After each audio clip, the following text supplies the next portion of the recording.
থেকে কম বেশি হবে। রনি ওর মার কাছে থেকে দুপুরের সময় ভাত চায়। তার মা তাকে বলে, তুই নদী থেকে গোসল করে আয়, আমি ভাত দিচ্ছি। রনি গোসল করার জন্য লুঙ্গি নিয়ে যায়।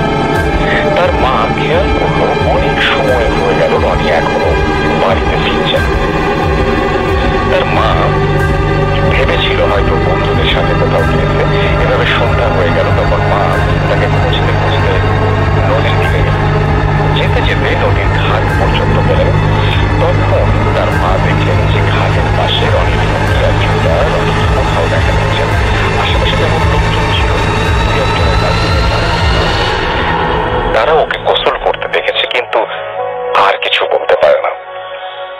সে তখন হতাশ হয়ে চারিদিকে মানুষ দিয়ে খুঁজে, জেলেদের মাধ্যমেও খুঁজে অনেক চেষ্টা করেও শেষ পর্যন্ত পেল না। তারা বুঝে উঠতে পারছিল না যে কি করবে। রনির মা ওই দিন রাতে স্বপ্নে দেখেন কালো একটা অবয়ব, ভালো করে চেহারাটা দেখা যাচ্ছে না। তাকে বলছে, তুই চিন্তা করিস না, তোর ছেলে আমাদের কাছে ভালো আছে। অবয়বটার কাছ থেকে একটা গন্ধ আসছিল। তার মা ঘুম থেকে জেগে উঠে তখনও ওই গন্ধটা পাচ্ছিল। পরদিন সকালে স্বপ্নের কথাটা তার বাবার কাছে শেয়ার করে। তারা তখন সিদ্ধান্ত নিল পাশের এলাকার এক তান্ত্রিক এসেছে, তার কাছে যাবে। বলে রাখা ভালো, তান্ত্রিকের শখ ছিল জিন পরীদের তার বশ করে রাখা। ওই দিন রাত্রে তান্ত্রিকের কাছে তারা গেল। তান্ত্রিক তাদেরকে দেখেই তাদের অসুবিধার কথা বলে দিল। তারা শুনে অবাক হয়ে গেল। তান্ত্রিক আরো বলল, তোর ছেলের যখন নদীতে একা গোসল করতেছিল তখন ওই জায়গা দিয়ে একটা দুষ্টু পরী যাচ্ছিল। তখন তোর ছেলেকে ওর পছন্দ হয় এবং সাথে করে পরী মহলে নিয়ে যায়। তারা তান্ত্রিককে জিজ্ঞাসা করে, ওকে কি আমরা ফিরে পাবো না? তান্ত্রিক বলে, একটা উপায় আছে, তবে ওই কাজটা করতে অনেক সাহসী মনের মানুষ লাগবে। রনির বাবা বলেন, যত কঠিন কাজ হোক আমি আমার ছেলের জন্য করব। তখন তান্ত্রিক তাদেরকে একটা কালো হাড়ের টুকরা দিল আর বলল, সামনের অমাবস্যা রাত্রে দ্বিপ্রহরের সময় সম্পূর্ণ খালি হাতে এই হাড়ের টুকরোটা ওই নদীর ঘাটের পানিতে একা গিয়ে ফেলে আসতে হবে। আর হ্যাঁ, এ কথা কাউকে বলা যাবে না, বললে তোদের অনেক ক্ষতি হবে। তারা হাড়ের টুকরোটি নিয়ে বাড়ি চলে গেল। ওই দিন রাতে স্বপ্নে দেখে ওই কালো অবয়বটি তাকে বলছে, তোরা তান্ত্রিকের কথা শুনিস না, তোদের অনেক ক্ষতি হবে। এভাবে প্রায় রাতে স্বপ্ন দেখে। তারা সিদ্ধান্ত নেয় তাদের ছেলের জীবনের জন্য তাদের সব ক্ষতি মেনে নেবে। কিছুদিন পর অমাবস্যা চলে এলো। যথা সময় রাত্রি দ্বিপ্রহরের সময় রনির বাবা সম্পূর্ণ একা শুধুমাত্র ওই হাড়টি নিয়ে চলে গেল। বাগানের মতো দিয়ে সরু রাস্তা, কোনো লোকজন নেই, চারিদিকে নিস্তব্ধ। হাঁটার সময় পায়ের নিচের পাতা খসখস শব্দগুলো কানে এসে লাগে। মাঝে মাঝে দুই একটা পেঁচার ডাক শোনা যায়। চারিদিকে কালো আধার ছাড়া আর কিছুই দেখা যায় না। কিছুটা সময় হাঁটার পরে সামনে একটা বাঁশ ঝাড় পড়ে। আবছা আলোতে দেখলো একটা বাঁশ ঝাড় থেকে রাস্তার ওপর আড়াআড়ি ভাবে পড়ে আছে। বাতাস বৃষ্টি কিছু নেই। বাঁশটা কেন যেন পড়ে আছে এই কথা ভেবে আর বাঁশটার উপর দিয়ে সে চলে যায়। হঠাৎ একটা শব্দ হয়। তিনি ভাবেন হয়তো আরো একটা বাঁশ পড়েছে। এইভাবে পেছনে তাকান। তিনি অবাক হয়ে যান, দেখেন রাস্তার উপরে পড়ে থাকা বাঁশটি সোজা ভাবে দাঁড়িয়ে আছে। মনে হলো কিছু একটা বাঁশটাকে টেনে ধরে রেখেছে। ছেড়ে দেওয়ার সঙ্গে সঙ্গে সোজা হয়ে গেল। তিনি প্রচন্ড ভয় পান এবং তাড়াতাড়ি করে সোজা হাঁটতে থাকেন নদীর দিকে। নদীর ঠিক কাছে আসতেই হঠাৎ প্রচন্ড শব্দ, ঝড় বাতাস শুরু হয়ে যায়। তার শরীর শিউরে ওঠে। আকাশে কোনো মেঘ নেই, বৃষ্টি নেই। মনে হচ্ছে এখনই বাতাসে উড়িয়ে নিয়ে যাবে। অনেক কষ্ট করে তিনি নদীর ঘাটে পৌঁছান এবং ওই হাড়ের টুকরোটি নদীর পানিতে ছুঁড়ে মারেন। সঙ্গে সঙ্গে একটা বিকট চিৎকার শুনতে পান। মনে হলো প্রচন্ড আঘাত করলে মানুষ যেরকম চিৎকার করে সেই রকম। সাথে সাথে ঝড় বাতাস সব থেমে গেল।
স্বপ্নের মাধ্যমে পরীরা সতর্ক করার পরেও আপনারা এই কাজটি করেছেন, তাই পরীরা রাগান্বিত হয়ে আপনার ছেলেকে মেরে ফেলেছে।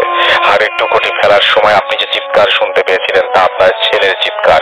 হয়তো আপনারা আপনার ছেলেকে কখনো ফিরে পেতেন না, কিন্তু আপনার ছেলে ওই জায়গায় এই পরিণতির চাইতে ভালো থাকতো।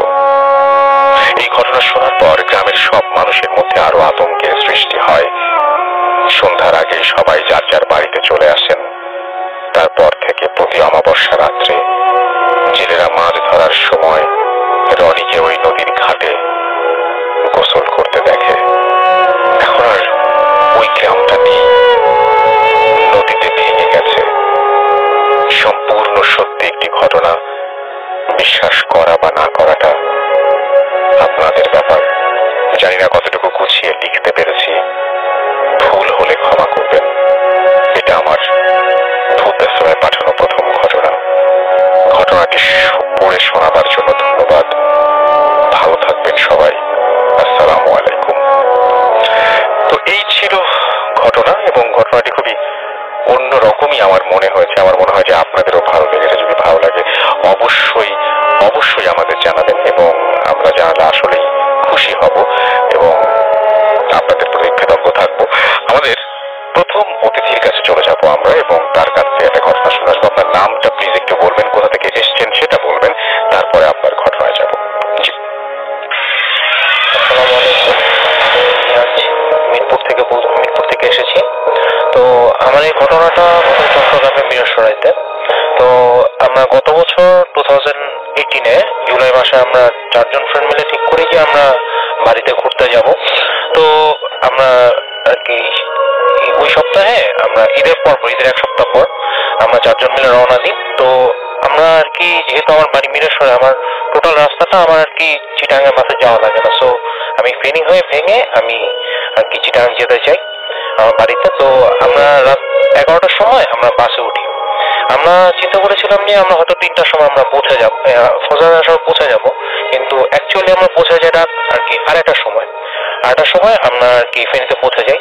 সেখান থেকে আমরা আরেকটা দূরপাল্লার বাসে উঠি, এবং সেই বাসে করে আমরা বাকিটা রাস্তা আর কি পৌঁছাই। তো অন দ্য ওয়েতে আমার একটা ছোট ঘটনা ঘটে।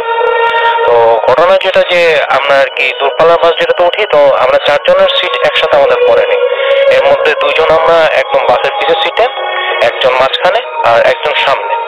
একদম সামনে যে সিটে বসছে তার নাম হলো সাব্বির, মাঝখানে সৌরভ, এবং শেষে আমি এবং আমার এক ফ্রেন্ড শাকিব। তো যে সাব্বির বসছে তার সাথে মূলত এই ঘটনাটা ঘটে, সে আর কি চাক্ষুষ প্রমাণ। তো যেটা হয় যে বাস চলাকালীন মোটামুটি ভালো গতিতেই চলতেছিল। তো হুট করে বাস আর কি রাস্তার মাঝখানে ব্রেক করে। তো ব্রেক করে দেখে আর কি আমরা পিছ থেকে মোটামুটি বলে যে কি হলো, মানে এরকম। তো পরবর্তীতে আমরা শুনি যে সামনে থেকে লোকজন বলাবলি করতেছে, না এটা এরকম হতেই পারে। তো ঘটনা যেটা হয়েছে যে মানে সামনে যারা ড্রাইভার, কন্ট্রাক্টর, দেন আমার ফ্রেন্ড, ওরা যেটা দেখলো যে রাস্তার এই পাশ থেকে রাস্তার অপোজিট সাইডে সাদা লম্বা একজন আর কি মানুষ এই পাশ থেকে এই পাশে দৌড়ে যাচ্ছে। মানুষ বলা যায় না, অবয়ব আর কি। এই পাশ থেকে এই পাশে দৌড়ে মানে চলে গেল জাস্ট এক লাফে। তো এটা দেখে আর কি সামনে বাস কন্ট্রাক্টর সবাই আর কি জোরে, মানে বাস আর কি জোরে ব্রেক করে। তো কন্ট্রাক্টর আর কি ড্রাইভারকে বলতেছে যে এগুলো ব্যাপার না, রাস্তায় হতেই পারে। তো এই ঘটনাটা আর কি আমরা পরে ফ্রেন্ডের কাছে বাস থেকে নামার পর শুনি। তো আমরা সেখানে আর কি বাড়িতে পৌঁছাই রাত 3টার সময়। তো পৌঁছানোর পর আমরা আর কি ওখানে রাতের বেলা ওখানে কোনো সিএনজি এরকম ছিল না। তো হাইওয়ে থেকে আমরা একটা সিএনজি নিয়ে ওখানে আর কি বাইপাস রোডে, ওখান থেকে সিএনজি নিয়ে আমরা ভিতরে আর কি গ্রামের ভিতরে অলমোস্ট আরো 8 কিলো রাস্তা আমাদের বাকি। তো ওই 8 কিলো রাস্তা আমরা সিএনজিতে রওনা দিই। তো রওনা দেওয়ার পর আমরা আর কি পুরো রাস্তা আমরা যেতে পারিনি। 2 কিলো রাস্তা থাকতে আমাদের ছেড়ে দেওয়া লাগে, রাস্তা বাকিটা ভাঙা হওয়ার কারণে। তো বাকিটা রাস্তা আমরা হেঁটে হেঁটে আর কি আমরা 4 জন রওনা দিই। তো এই সময় আর কি মানে অন্ধকার ছিল সম্পূর্ণ। তো আমরা আর কি সামনে থেকে আমরা মোবাইলের টর্চ লাইট দিয়ে আমরা 2 জন 2 জন করে আগাচ্ছিলাম। তো আমি আর আমার এক ফ্রেন্ড আর কি আমরা একটু মোটামুটি আগে গেছি আর কি। আমার সাথে যে ফ্রেন্ডটা ছিল তখন আর কি শাকিব, আর পিছে ছিল হলো সাব্বির আর সৌরভ। তো ঘটনা ঘটে মূলত সাব্বিরের সাথে, যেটা হয় যে আমরা যেহেতু একটু আগায় গেছি, তো পিছ থেকে সৌরভ এসে আমাদের ডাক দেয় যে এদিকে তোরা বেশি আগে গেছিস। তো এই মাঝখানে সৌরভ যে মানে সাব্বির সৌরভকে যে বললো যে মানে তার রাস্তার মধ্যে খুব ভয় লাগতেছে, তার পিছে পিছে কেউ আসতেছে। তো সৌরভ সেটা তোয়াক্কা না করে যখন তাকে ডাক দেয়, তখন আর কি মানে সৌরভ একটু আগে আসছে, তখন সাব্বিরের যেটা হয় যে মানে আমরা পিছ থেকে সবাই শুনি যে সাব্বির চিৎকার করে উঠছে। যে চিৎকার করে সাপ সাপ বলতেছে। তো আমরা সবাই মিলে যখন তার কাছে যাই, কাছে গিয়ে দেখি সে মাটিতে গড়াগড়ি খাচ্ছে এবং গড়াগড়ি খেতে খেতে সে বলতেছে যে আমার মুখ দিয়ে সাপ ঢুকে গেছে। কিন্তু আমরা আর কি তখন কি করবো বুঝতে পারছিলাম না। তো আমাদের মধ্যে যে শাকিল যে ফ্রেন্ডটা ছিল সে আর কি একটু বড় মানে দেখতে পেলো যে ওই মানে দূর থেকে একজন মুরব্বী আর কি মানে সাদা অভাব টাইপের একজন মুরব্বী আর কি আসতেছে সামনে। তো সেটা আসতেছে দেখে মানে সে এসে জাস্ট আমাদের কোনো কিছু না বলে মানে আর কি সাব্বির মাটিতে গড়াগড়ি খাচ্ছিল, শাকিল দেখেছিল। তো সে সাব্বিরের গায়ে হাত দিয়ে জাস্ট মানে কিছু আর কি বিড়বিড় করে কিছু পরে, আমরা কেউ কোনো কিছু শুনিনি, বাট সাথে সাথে সাব্বির বমি করে দেয়। তো সে বমি করে দেয়। তো সে নর্মাল হতে হতে ওই মানে মুরব্বী লোকটা আমার দিকে তাকায় বলতেছে যে তুমি অনেক বড় হয়ে গেছো। তো এটা দেখে আমি ওই লোকটাকে আমি কখনো দেখি না আমার লাইফে, এটুকু আমি কনফার্ম। বাট ওই লোকটা আমাকে চিনলো, আমি বাড়িতে গেছি অলমোস্ট 7 বছর পর। এখন সেই লোকটা আর কি মানে আমাদের এই কথাটা বলে এখন অপেক্ষা না করে সে পাশে আর কি আইলের দিকে মানে রাস্তার পাশে যে জঙ্গলের ভিতরে আর কি হাঁটা মানে শুরু করে দেয়। তো আমরা সব অবাক হয়ে দেখলাম সে জঙ্গলের মধ্যে ঢুকে জাস্ট মিলাই গেল। তো যেটা হয়েছিল মানে ওই জঙ্গলের ওই পাশে খাল, সেই জায়গায় কখনো পসিবল না যে সেখানে আর কি কোনো আর কি মানুষজন আর কি কোনো খাল এমনি আর কি পার হয়ে যাবে। তো ওখানে কোনো পারাপারের কোনো জায়গাও ছিল না। তো এটা আমরা দেখলাম সেই জায়গায়। তো আমরা সেখানে যখন অপেক্ষা না করে আমরা আর কি বাড়ির দিকে রওনা দিলাম। আর এই ঘটনাটা আমার বাড়ি থেকে এক মোড় আর কি একটু দূরে আর কি ঘটনা ঘটে। তো আমরা অলমোস্ট বাড়িতে 3টার সময় মানে পৌঁছেছি। তো আমরা তো বাড়িতে ঢুকতে পারি না, আমরা ঘাটলায় বসে বসে অনেক অপেক্ষা করি। তো ফজর আযান দিল, আমরা আর কি 4 জন পরে বাড়িতে ঢুকতে পারলাম। তো কম বেশি আমাদের সারাদিন আর কি আমরা সেখানে ঘোরাঘুরি করলাম, দুপুর পর্যন্ত আর কি আমরা বাইরের দিকে ঘোরাঘুরি করি। বাট দুপুরের টাইমে একটা ঘটনা ঘটে, যেটা হলো যে 4 জন ফ্রেন্ড আমরা যখন আর কি নিচে দুপুরে লাঞ্চ করতে যাই, আমাদের লাঞ্চের ব্যবস্থা করা ছিল নিচে। তো 4 জন ফ্রেন্ড যখন লাঞ্চ করতে যাই তখন আমি আর সাব্বির আমরা দুইজন আর কি একটু লেট করে নামি, বাকি 2 জন একটু আগে নেমেছি। তো এর মধ্যে সাব্বির আমাকে আর কি মানে বলতেছে তারা দিচ্ছে যে তুই নাম একটু। তখন আমি আর কি ভাবলাম যে দোতলা আমি হাতটা ধুয়ে আমি নিচে নামি। তো ঘটনা হয় যেখানে যে আপনার যখন আমি হাত ধুতে গেছি তো তখন আমি মানে সাব্বিরের সাথে একটু দুষ্টামি করে বলতে চাচ্ছিলাম যে দেখ দেখ ওই রুমে কিছু একটা আছে, তাকে জাস্ট একটু ভয় দেখাইতে। বাট ওকে বলে যখন আমি রুমের দিকে তাকাইছি তখন ওই রুমে যে জিনিসটা ছিল সেটার জন্য আমি মানে মোটেও এক্সপেক্ট করিনি। তো ঘটনা যেটা হয়েছিল যে আপনার তাকানোর সাথে সাথে দেখলাম একজন মুরব্বী করে একজন লোক ওই রুমের মধ্যে জাস্ট অনেক লম্বা লোকটা, বাট মানে খুব কুজো হয়ে আছে, মানে বোঝা যাচ্ছে একজন লোক। তো সে দাঁড়ায় আছে এবং রুমটা ছিল অন্ধকার, একটা অভাব আমি বুঝতে পারি। তো এটা বলে যখন আমি সাব্বিরের দিকে তাকাই, আমি ডাক দিয়ে দেখ এখানে কে বলে আমি যখন ওই রুমের দিকে তাকাই দেখি কেউ নেই। তো আমরা পরে আর কি ওই জায়গাতে দেখি মানে ওখানে কেউ নেই। তো পরে আমরা আর কি বললাম এখানে থাকা ঠিক হবে না, আমরা নিচে নেমে যাই।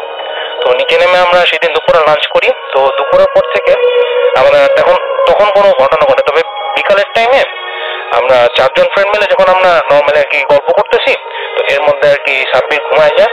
তো তাকে রেখে আমরা বাকি 3 জন হুট করে ভাবলাম যে এখন সন্ধ্যার টাইম অলমোস্ট হয়ে আসতেছে, এখন আমাদের কোনো স্ন্যাক্স আমরা বাইরে থেকে কিছু কিনে নিয়ে আসি। তো ওকে ঘুমন্ত অবস্থায় রেখে আমরা 3 জন আর কি বাইর হয়ে বাজারের দিকে যাই বের হয়ে। বাট ঘটনা এখানে ঘটে যে আমরা আসার পর মানে আস্তে আস্তে অলমোস্ট সন্ধ্যা হয়ে যায়।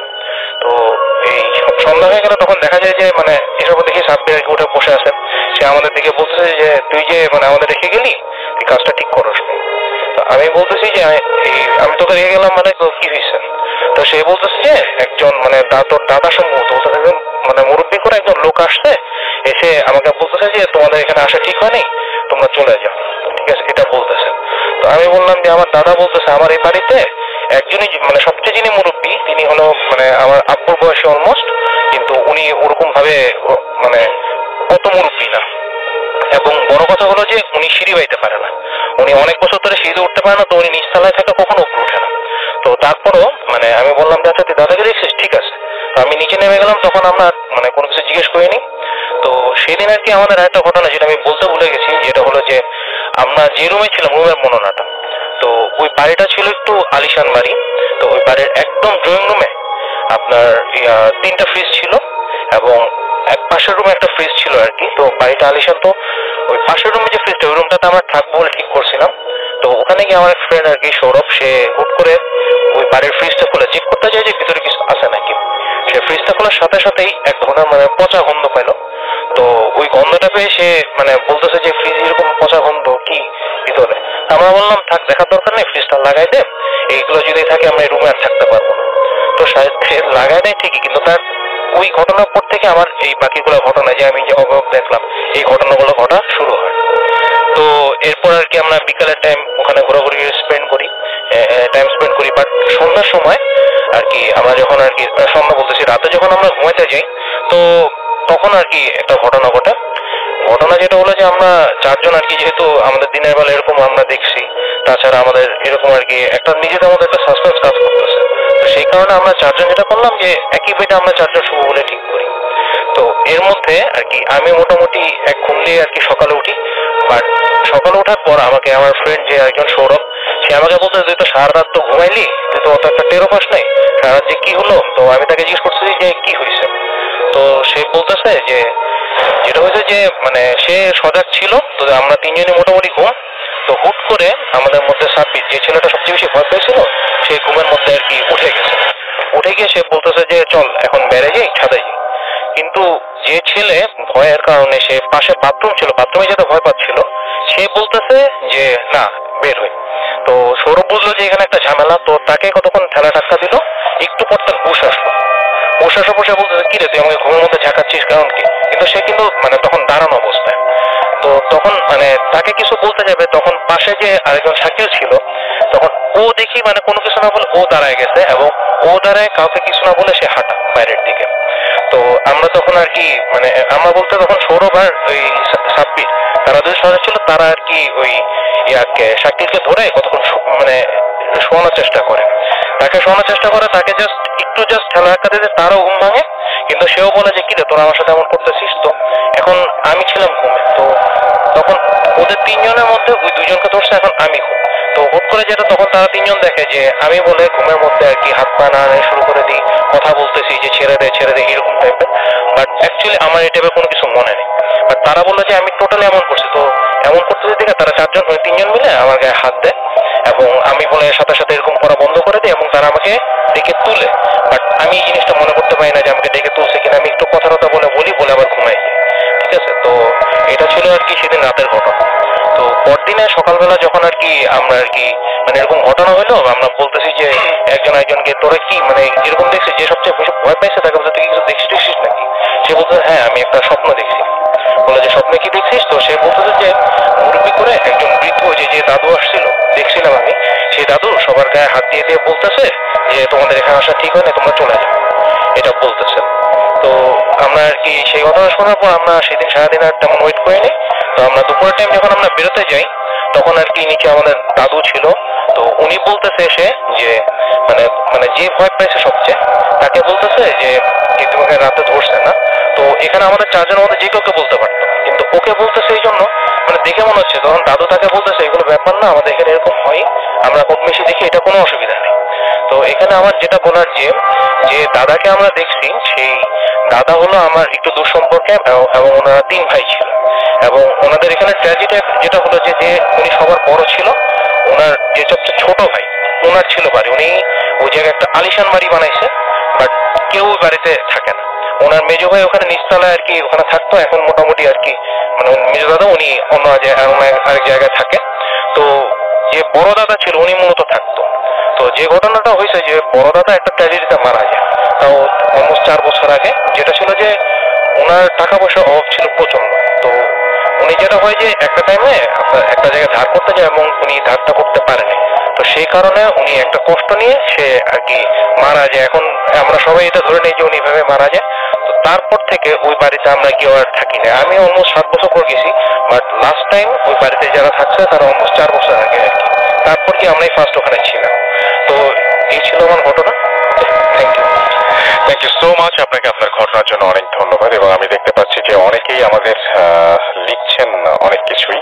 এবং আমাদের যদি আমরা টুইটার থেকে একটু ঘুরে আসছি, আমি দেখতে পাচ্ছি যে আমাদের এখানে আছেন সাইফুল ইসলাম শৌখিন, ইমেলটি একদম এক্সেপশনাল। তিনি বলেছেন জ্যোতির্ময় লিখেছেন আই লাভ বুথ এফএম। বিশাল বৈরাগী রাজবীর তিনি লিখেছেন অন্যরকম ঘটনা। আর রাজ প্রথম ঘটনাটা ভালো লেগেছে। আমাদের সাথে আছেন মইনুর সাগর, এবং তিনি লিখেছেন গোপালগঞ্জ থেকে লিখছেন।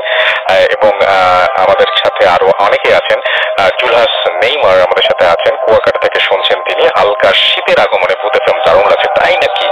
শীত আমাদের এখানে কিন্তু কোনো মানে কাছাকাছি কোনো কিছু না। ওয়েদার আব্দুল হালদার আমাদের সাথে লিখেছেন, লাস্ট 4 years থেকে শুনছি, লাভ ইউ ভূত এফএম, কলকাতা থেকে শুনছি। আমাদের সাথে আছেন দেখতে পাচ্ছি, এছাড়াও আর যে তীর্থ, এছাড়া এবং সেকেন্ড স্টোরিটা তার কাছে ভালো লেগেছে। আমাদের সাথে আছেন সৌরভ ঝা এবং তিনি শুনছেন দিনাজপুর থেকে। আমাদের সঙ্গে আছেন শাহরিয়ার শোভন। অসম্ভব ভালো লাগার ভালোবাসার শো ভূত এফএম, প্রতি সপ্তাহের মতো আজও সাথে আছি, থাকবো পুরোটা সময়। এছাড়াও আমাদের সাথে আছেন দেখতে পাচ্ছি সাইফুল ইসলাম শৌখিন, ইমেলটা এক্সেপশনাল লেগেছে তার কাছে।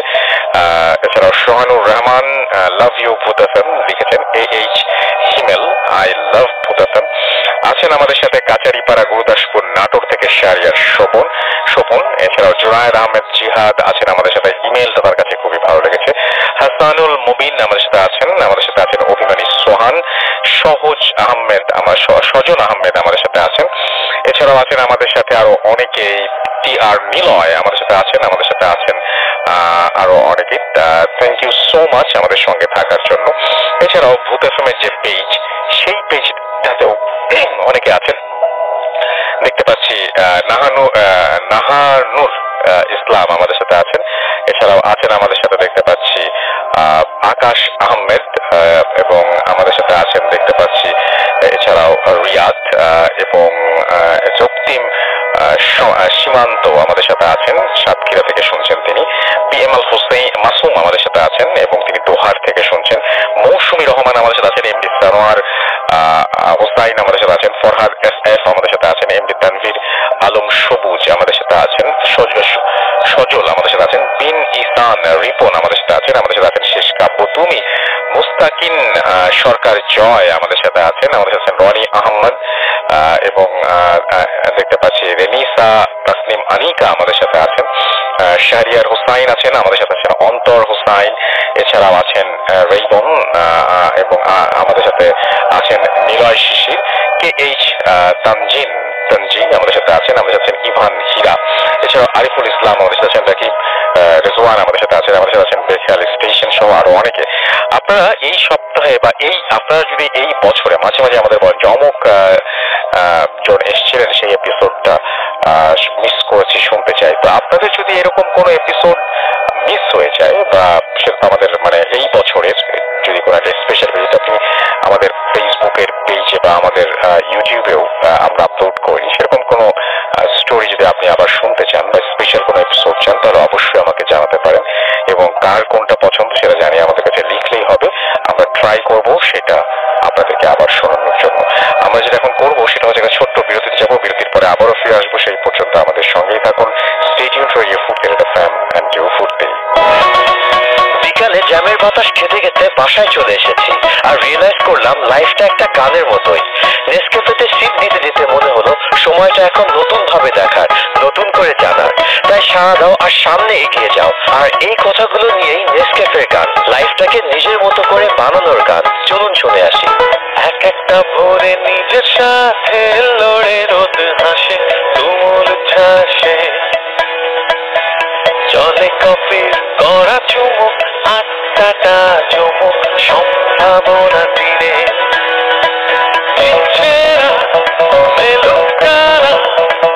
থাকবে না কিছু জানা, সারা দাও আর সামনে তাকাও, চলো সবাই বদলাই দুনিয়া। চলো সবাই সামনে এগিয়ে যাই, চলো সবাই সামনে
ব্যাক।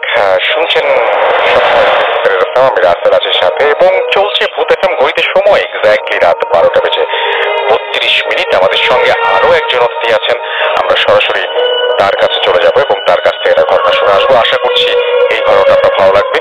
আপনার নাম এবং কোথা থেকে এসেছেন সেটা একটু কাইন্ডলি বলবেন, তারপর আপনার ঘটনায় যাবো। জি, আসসালামু আলাইকুম ডিয়ার লিসেনার। আমি আসছি শ্যামলী থেকে, আমার নাম আবির। জি, আমি সরাসরি ঘটনাতে চলে যাচ্ছি। ঘটনাটা আমি আমার ফ্যামিলি যেখানে থাকে সোনারগাঁকে কেন্দ্র করে। তো আমরা একটা বাসাতে উঠছিলাম 2011 সালে। বাসাটা দোতলা। বাসাটার একটু বিবরণ দেই। বাসাটা ছিল একটু লম্বা, পিছনে ছিল কিছু মরার স্তূপ, তারপর হচ্ছে লিচু বাগান। লিচু বাগানটা বিশাল বড় ছিল, ওইখানে দিনের বেলা এতটা লোক দেখা যাইতো না। তো বাসার সামনে একটা রাস্তা ছিল, আর রাস্তার পাশে একটা আম গাছ ছিল, বড় আম গাছ। তো গাছটা অনেক বড়, বাট গাছটাতে ফল আম আসতো হাইস্ট 20 থেকে 25 এরকম আসতো আম। তো আমরা থাকতাম দ্বিতীয় তলায়। তো বিশেষ করে আমরা প্রতিটা রাতে শুনতে পেতাম যে হাঁটার শব্দ, উপরের আওয়াজ, ইট ফালার শব্দ। তারপর সকাল বিকেলবেলা কিছু মানুষ মোড়া নিয়ে বসছে, এই মোড়াটা যেখানে রেখে আসছে ওইখানে আর নাই, সকালবেলা দেখে অন্য জায়গায় শিফট করা মোড়াটা। তো আমরা বাড়িওয়ালাকে এগুলো জানাই। বাড়িওয়ালা বলে যে আসলে এগুলো আমরাও শুনি, বাট আমরা কখনো আমাদের ডিস্টার্ব করে না, মানে আমাদের কোনো ক্ষতি হয় না দেখে আমরা কাউকে কিছু করতেছি না এদের বিরুদ্ধে। তো আমার ফুপি, উনি বলে রাখা বলে উনি 5 ওয়াক্ত নামাজ পড়ে, খুব ভালো মানুষ। তো উনি আমাদের বাসায় বেড়াতে আসেন একদিন। তো অনেকদিন থাকেন। তো হঠাৎ আমি তখন স্কুলে পড়ি, তো স্কুল থেকে এসে আম্মু আমাকে বলতেছে যে তোমার ফুপিকে পাওয়া যাচ্ছে না, দেখো তো কাদের রুমে গেছে। তো আমি ভাবলাম হয়তো বাড়ির মধ্যেই আছে, তো আমি একটু বাড়ি থেকে সবার রুমে একটু চেক করে আসি। তো কারোর রুমে পাইলাম না, তো আমি ছাদে গেলাম। ছাদে গিয়ে দেখি, বলে রাখা হলো ভাই, মানে আমাদের ছাদের রেলিং ছিল না, রেলিং নাই। আর গাছটা অনেক বিশাল হওয়াতে মানে গাছের পাতা ছাদ থেকে ধরা যেত। তো ফুপিকে দেখলাম আমি ছাদের এক কিনারে আম গাছের দিকে তাকিয়ে বিড়বিড় করে কিছু বলতেছে। আমি ভাবলাম হয়তো তসবিহ পড়তেছে বা কোনো সূরা এরকম কিছু হয়তো পড়তেছে। তো আমি বিষয়টা খেয়াল করে ফুপিকে ডাক দিলাম। ফুপি আমাকে হাতের ইশারায় বললো যে আমি আসতেছি, এরকম কিছু ভেবে বুঝাইলো। তো আমি নিচে চলে গেলাম। তো আম্মুকে বলছি আম্মু ফুপি আসতেছে, সমস্যা নেই, তুমি দেখা করো। তো ফুপিকে আসর নামাজের পর আমি ফুপির সাথে গল্প বলতেছিলাম। তো ফুপি আমাকে বলতেছে যে আমি ফুপিকে বলতেছি যে ফুপি তুমি তখন দেখলাম তুমি আম গাছের দিকটাকে কি যেন বিড়বিড় করে বলতেছো। তো ফুপি বলতেছে কই না তো, তুই কিভাবে বুঝে যে আমি বিড়বিড় করে বলতেছি? আমি বললাম না, আমার কেন জানি মনে হলো না, এমনি কিছু না। তো ফুপি চলে যাবে, রাত্রে ভাইয়া আসবে। তো দুপুরে খাওয়া দাওয়ার পর আমি ফুপির সাথে কথা বলতেছি, গল্প করতেছি। তো ফুপি আমাকে বলতেছে যে আচ্ছা তোকে একটা কথা বলি, তোকে আমি ওই দিনই বলতাম বাট তুই ভয় পাইতি, বাট কথাটা বলতে হচ্ছে তোদের সতর্ক থাকতে হবে এটা থেকে। আমি কই কি ক্লিয়ার করে বল। পরে বলে যে গাছ তুই দিন দেখছিলি যে আমি কথা বলছি, আসলে কথা বলতেছিলাম যে গাছটা আম গাছটা, ওইখানে 2টা জিন থাকে, একটা পুরুষ একটা মহিলা। তো পুরুষের দাড়ি নাকি অনেক লম্বা, আর মহিলার চুল ওই পুরুষের দাড়ির মতো লম্বা। ওই 2টা জিন ওই আম গাছে থাকতো, আর ওদের রাস্তা ছিল আমাদের ছাদ দিয়ে ওই লিচু বাগান পর্যন্ত। তো ওরা কোনো ডিস্টার্ব মানে তোদের কোনো ক্ষতি করবে না, তোরা ওদেরকে কোনো ক্ষতি করিস না। আর ওরা ক্ষতি করবে তখন যখন কিনা তোরা গাছটা কেটে ফেলবি। তো গাছটা কাটতে না বলিস, আমিও বলছি তুইও একটু বলিস গাছটা কখনো না কাটে। তো ফুপি বলে চলে যায়। তো আমিও বাড়িওয়ালাদের কাছে বলছি যে গাছটা কাটে না, এরকম কাহিনী ফুপি আমাকে বলছে। তো কারণবশত বাড়িওয়ালা বড় ছেলে গাছটা কেটে ফেলে, বলে যে আগে রেখে লাভ কি, আমও তো আসে না ভালো করে, এটা কেটে ফেলি। তো গাছটা কেটে ফেলার পর দেখা গেল যে কয়েক বছর পর ওনার বাবা মারা গেছে, বাড়িওয়ালার ছেলে বাবা মারা গেছে। তো এরপরে কয়েক বছর পর দেখা যায়, কিছুদিন পর দেখা যায় মানে আমাদের বাসার নিচতলা একটা ভাড়াটিয়া। সেটার সাথে গাছ কাটার কোনো সম্পর্ক আছে? কয়েক মানুষ তো যে কোনো সময় মারা যেতে পারে বা কয়েক বছর পর মারা গেছে আপনি বলছেন, তো এসব তো মানে গাছ কাটার কোনো সম্পর্ক মানে আমি জাস্ট ওই গাছ কাটার সম্পর্কে যদি বলতে ক্ষতি হবে, আমি মনে করছি এইটার জন্যই হয়তো। আচ্ছা, আপনি মনে না হতে পারে। আচ্ছা আচ্ছা, ওকে।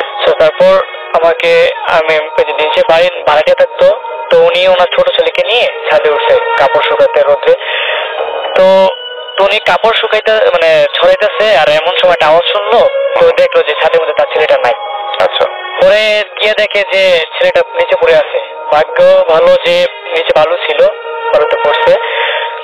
তো উনি ছেলেটাকে অনেক মানে কান্না করছে, অনেক ভয় পাইছে, ছেলেটা অনেক ভয় পাইছে, ছেলেটা হাত পা ছিঁড়া যায়।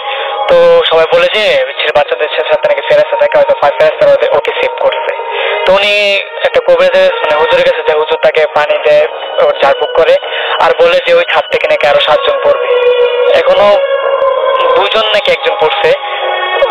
তো তারপর আমাকে আর কোনো ঘটনা হয় নাই। তারপর বলছে যে আপনার বাড়িওয়ালা যে বড় ছেলে, তার ওয়াইফের সাথে একটু সম্পর্ক খারাপ, এবং ওই বাড়িতে অন্য ঝগড়া, আর ভাইদের মধ্যে বিভক্ত।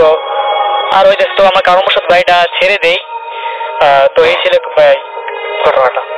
ওকে, থ্যাংক ইউ সো মাচ আপনার ঘটনার জন্য। আপনাকে আবার ধন্যবাদ। আমরা চলে যাব আমাদের প্রথম অতিথির কাছে এবং তার কাছে আর একটা ঘটনা শুনি। ইন দ্য মিন টাইম আমাকে অবশ্যই ঘটনা পাঠাতে বলবেন না। আমাকে যদি ঘটনা পাঠাতে চান তাহলে আমাদের ইমেল অ্যাড্রেসটা একটু মনে রাখতে হবে। আমাদের ইমেল অ্যাড্রেস হচ্ছে bhfm@radiofurti.fm, which is bhwtfm@radioforj.fm। আপনার নাম, ঠিকানা এবং ফোন নাম্বার সহ আপনার জীবনে ঘটে যাওয়া বা আপনার জানা সেরা ঘটনা লিখে পাঠিয়ে দিন আমাদের কাছে। ঘটনার শুরুতে অবশ্যই উল্লেখ করুন যে ঘটনাটি আপনি স্টুডিওতে এসে শেয়ার করতে চান, নাকি আপনি চান আপনার ঘটনা আমরা পড়ে শোনাই। যারা দেশের বাইরে আছেন তারা সরাসরি অডিও ক্লিপ পাঠাতে পারেন বা লিখেও পাঠাতে পারেন ঘটনাটি। আমাদের দুটো ফেসবুক পেজ রয়েছে, www.facebook.com/radio.furti and www.facebook.com/bhutfm.travel। এই দুটো পেজে গিয়ে আপনি লিখতে পারেন আপনার কথা এবং জানাতে পারেন কোন ঘটনা ভালো লাগছে, কোন ঘটনা ভালো লাগছে না, এবং কোন ঘটনাটি বেশি ভালো লাগছে, কোন ঘটনাটি কম ভালো লাগছে। আমাদের দুটো পেজ ছাড়াও রয়েছে আমাদের টুইটার, এবং চলে যান টুইটারে এবং @Russell_bhutfm খুঁজে বের করুন এবং সেখানে গিয়ে আপনি লিখতে পারেন। তো আমি যেটা করবো সেটা হচ্ছে এখন সরাসরি আরো একটা ঘটনা চলে যাবো আমাদের প্রথম অতিথির কাছে। আপনার নামটা আরো একবার প্লিজ বলবেন, তারপর আপনি কোথা থেকে এসেছেন সেটা বলবেন, তারপর আপনার ঘটনায় যাবো। আসসালামু আলাইকুম, আমি নিয়াজ, মিরপুর থেকে এসেছি।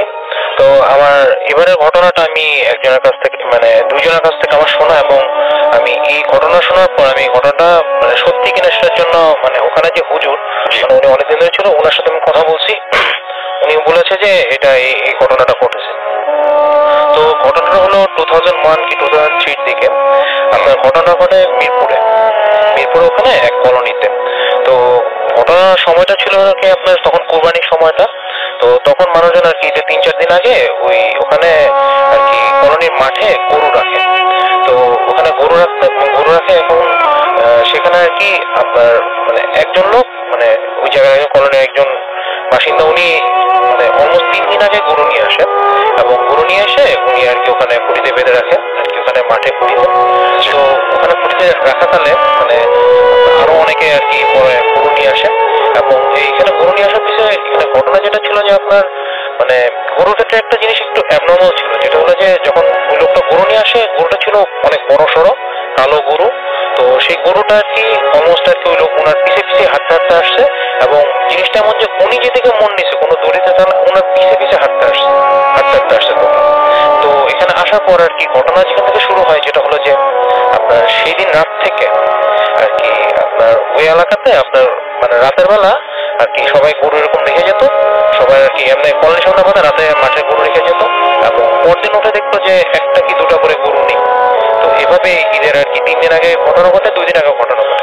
তো এরকম গরু মানে হারাই যাচ্ছে। এখন দুই পাশে কলোনির দুই পাশে 2টা গেট, এই 2 গেট বাদ দিয়ে অন্য কোনো জায়গা দিয়ে গরু নিয়ে যাওয়ার কথা না, এবং দুই পাশে গার্ড ছিল, এবং তারা বলছে যে এইটা এখানে এই সময় মানে সারা রাত মানে কখনো এখান থেকে গরু নেয় নেই, কেউ গরু আসেও নেই, গরু ঢুকেও নেই রাতে তখন সেটা।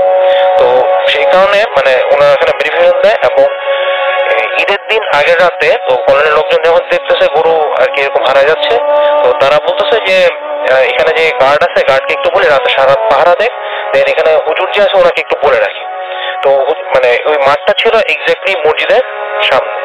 তো ওখানে ওই কলোনি এখানে মানে যে গার্ড এবং হুজুর মানে রাতে এরকম আর কি সজাগ থাকে। তো অলমোস্ট তারা রাতের বেলা মানে অলমোস্ট তারা 1:30 কি 2টার দিকে তারা যেটা দেখে যে মানে এখানে যে কলোনি একদম মানে একটা গরু বাঁধা ছিল যেটা কালো গরু বাঁধা, ওটা হুট করে আর কি মানে নরমাল দাঁড়ায় গেছে। গরুটা এমনি চারপায় ছিল, দাঁড়ায় গেছে দুটায়, এবং সে আস্তে আস্তে এমন একটা আকৃতি নিছে মানে খুবই বড়, এবং সে পাশে মানে একটু এদিকে এসে আশেপাশে যে একটা গরু ছিল সেই গরুটার গায়ে জাস্ট চাপা পড়ছে এবং গরুটার আর কি মানে জাস্ট গরুটাকে আর কি মানে খেয়ে ফেলছে বলা যায়, আবার ইয়া করবে না, গরুটার মানে জাস্ট ওই জায়গা থেকে নাই। তো এরকম হয়েছে। তো ওরা এই জিনিসটা দেখে, এই জিনিসটা দেখার পর তারা রাতে তখন কিছু কারণে ফজর আযানটা দেয়। তো তারা যেখানে ওখানে যে হুজুর ছিল মূলত যে বড় হুজুর, ওনাকে আর কি ডেকে নিয়ে আসে। তো উনি যেটা বলে যে ওই গরুকে মসজিদের ভিতরে আর কি যেখানে ওই এরিয়াতে নিয়ে আসতে। তো ওই গরুকে যখন মসজিদে এখানে গেটে আর কি মানে সামনে ওঠার মতো জায়গা ছিল, সেই গেটে যখন ঢোকানো ট্রাই করা হয় ও গরু ঢুকতে চায় না, ওকে টেনে হেঁচড়ে কোনোভাবে ঢোকানো যায় না। তো পরে যে বড় হুজুর যিনি ছিল উনি গিয়ে ওই গরুর মুখের সামনে গিয়ে কিছু একটা আর কি ধরে। তো গরুটা জাস্ট তখন টান দেয়, গরু তার পিছে পিছে চলে আসে। এখানে চলে আসার পর মানে ওই গরুটাকে জাস্ট মানে ধরে বলতেছে যে তুই তার অবয়ব মানে এরকম বলতেছে কিছু একটা। তো গরুটা যেটা হয় যে আপনার তখন একটা অবয়ব নেওয়া শুরু করে, গরুটা যা চাকরি দিচ্ছে এবং সে একটা মানুষের মতো অবয়ব নেয়।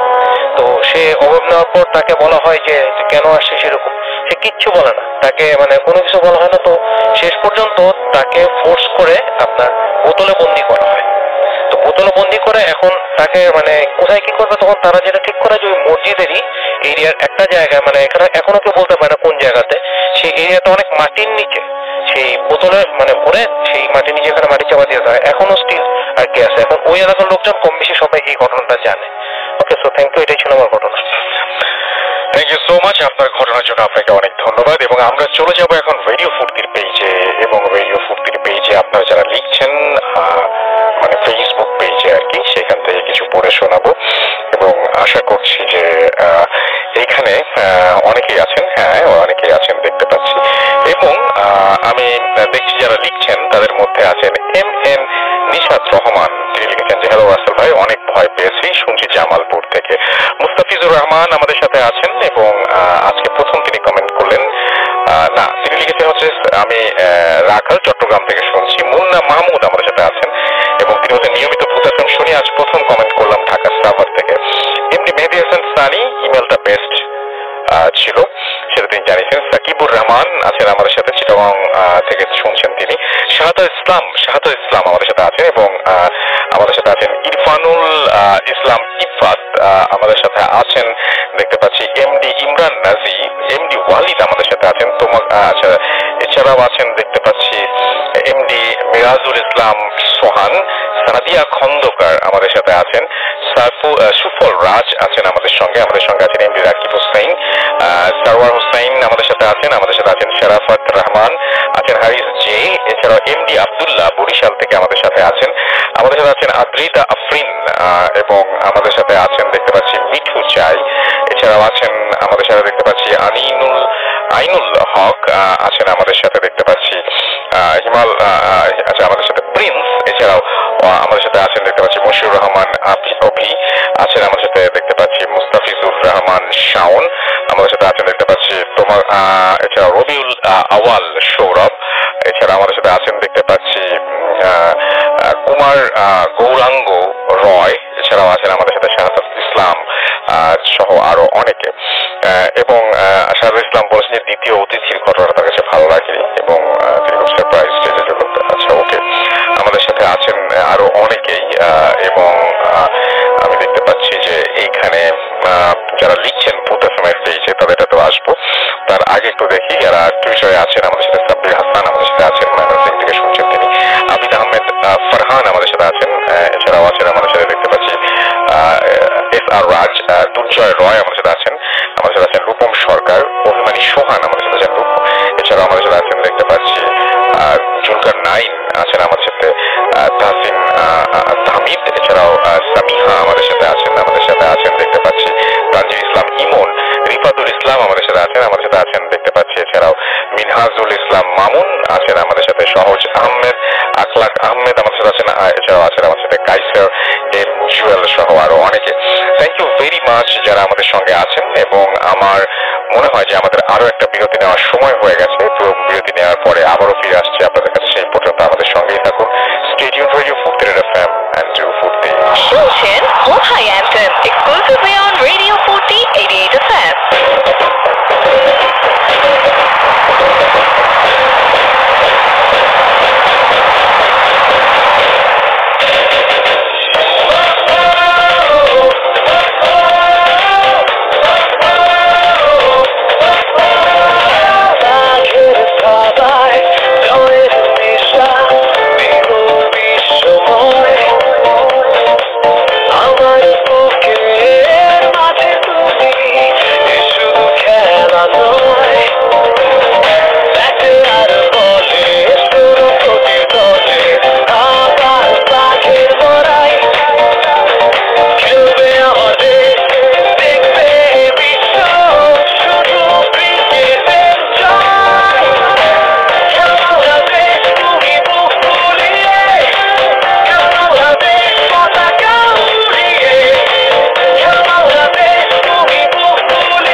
যে ঘটনাটা শেয়ার করব সেটা হচ্ছে তার ঠিকানা বা সম্পর্কে আমি না যাই, এটা আমি না বলি।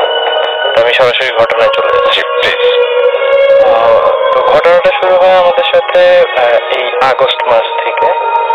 তো তার মানে যার ঘটনাটা, তার ছদ্মনাম আমি তৃষা দিচ্ছি।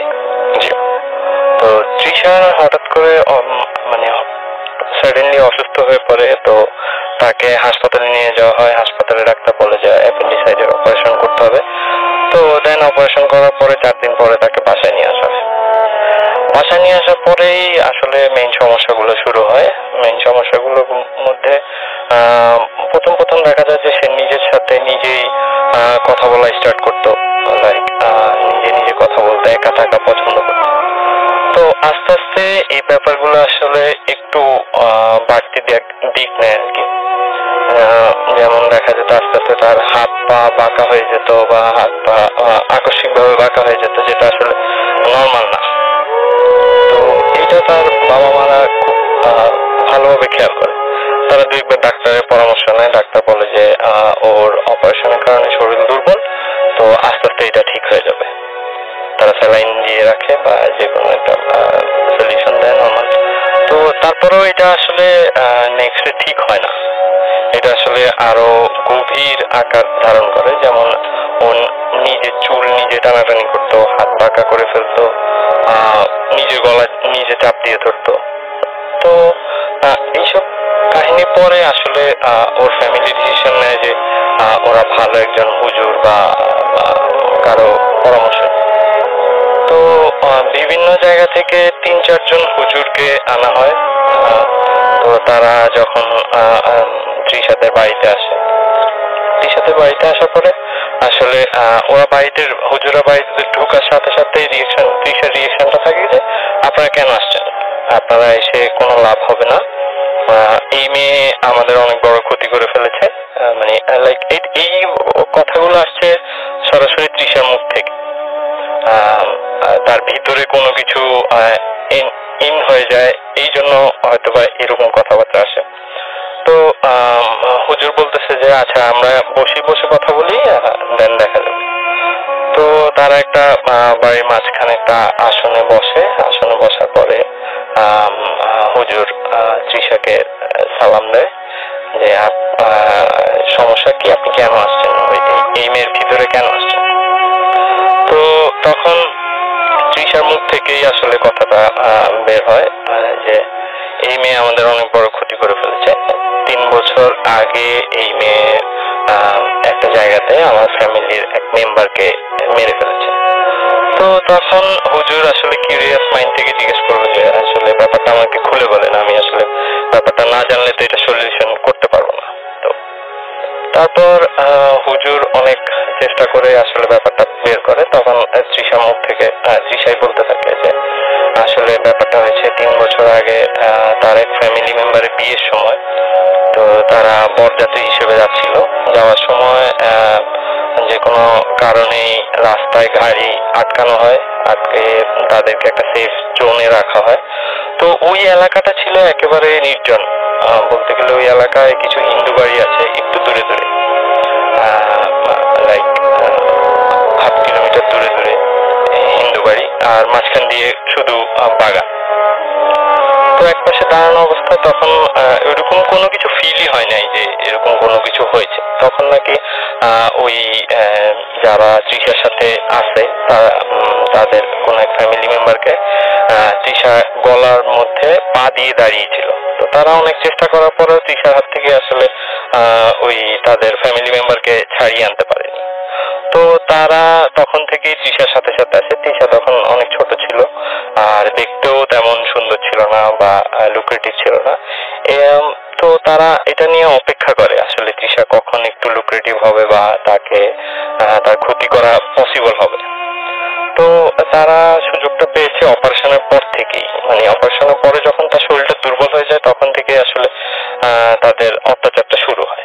তো হুজুর অনেক ইয়ের পরে কোনো সলিউশনে আসতে পারছিল না। পরে হুজুর করে কি একটা সার্কেল আঁকে, মাটির মধ্যে একটা সার্কেল আঁকে। সার্কেল আঁকার পরে ওখানে একটা বাঁশের লাঠি দিয়ে আসলে দোয়া পড়া হয় আর ফু দেওয়া হয়, আর ওই সার্কেলের মধ্যে আঘাত করতে থাকে। তো সার্কেলের মধ্যে আঘাত করতে থাকলে নর্মালি তৃষার কিছু হওয়ার কথা না। তো বাট তৃষার শরীরে কিছু কিছু জায়গায় দাগ পড়ে যাচ্ছিল, লাইক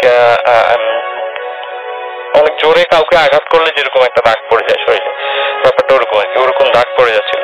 তো তারপরেও হঠাৎ মানে তৃষা বলছিল যে এইগুলা করে কোনো লাভ হবে না, আমরা আসলে মেয়েটাকে কখনোই ছাড়বো না, আমরা 3 বছর ওর পিছনে ছিলাম, আমরা ওর জীবন নিয়েই মুক্ত হব। তো হুজুর অনেক দোয়া দুরুজ পড়ার পরে বাড়ি বন্ধ করা হয় কয়েকটা ওয়েতে, কিন্তু তারপরেও এই সমস্যাগুলো আসলে থেকে যায়।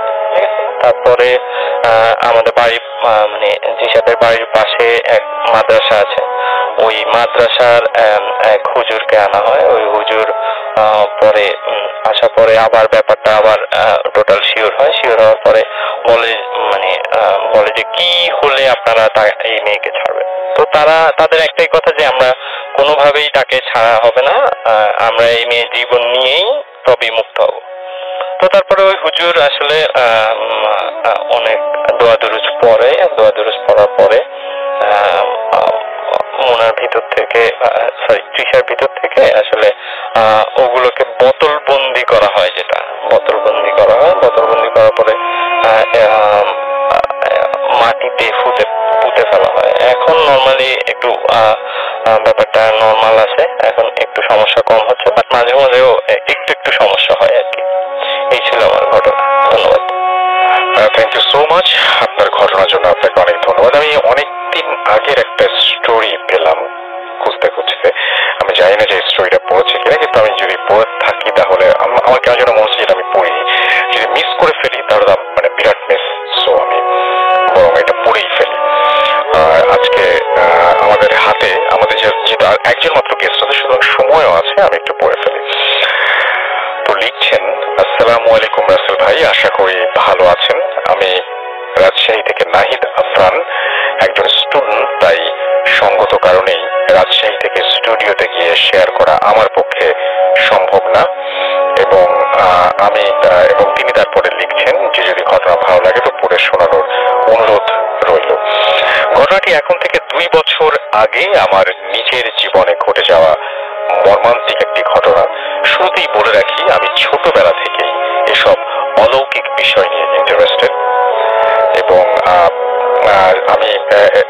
অলৌকিক ব্যাপার নিয়ে ইন্টারেস্টেড। তাই সময় পেলেই আমি আমার বন্ধুরা মিলে ঘুরতে চলে যাই সেই সব জায়গাগুলোতে, যে জায়গাগুলো এলাকায় অনেক রহস্যময় ঘটনার প্রচলন আছে। ঘটনাটি যে সময় হবে, আমি তখন 10ম শ্রেণীতে পড়াশোনা করছি, আমার আর 3 মাস পরে ফাইনাল এক্সাম।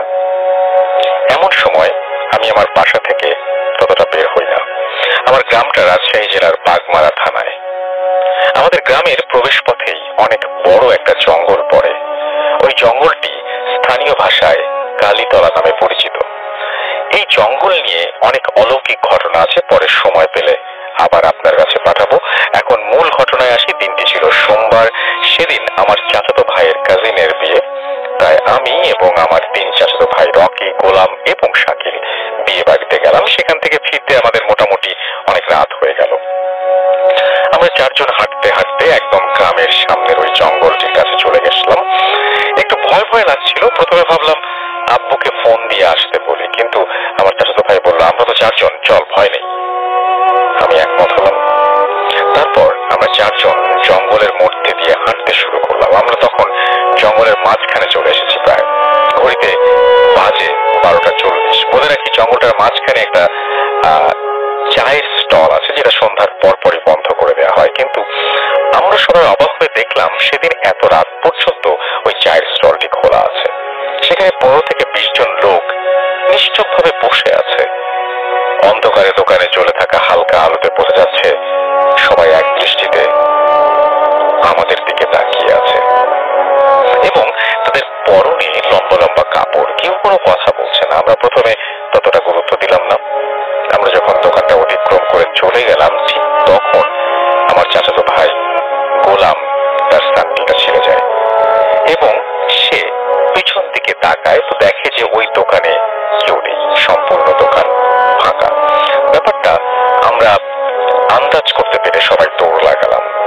তৎক্ষণাৎ আমার কিছু না হলেও আমার চাচাতো ভাইয়ের পরের দিন থেকে প্রচন্ড জ্বর আসে। প্রায় 1 মাস ধরে ও অসুস্থ থাকে।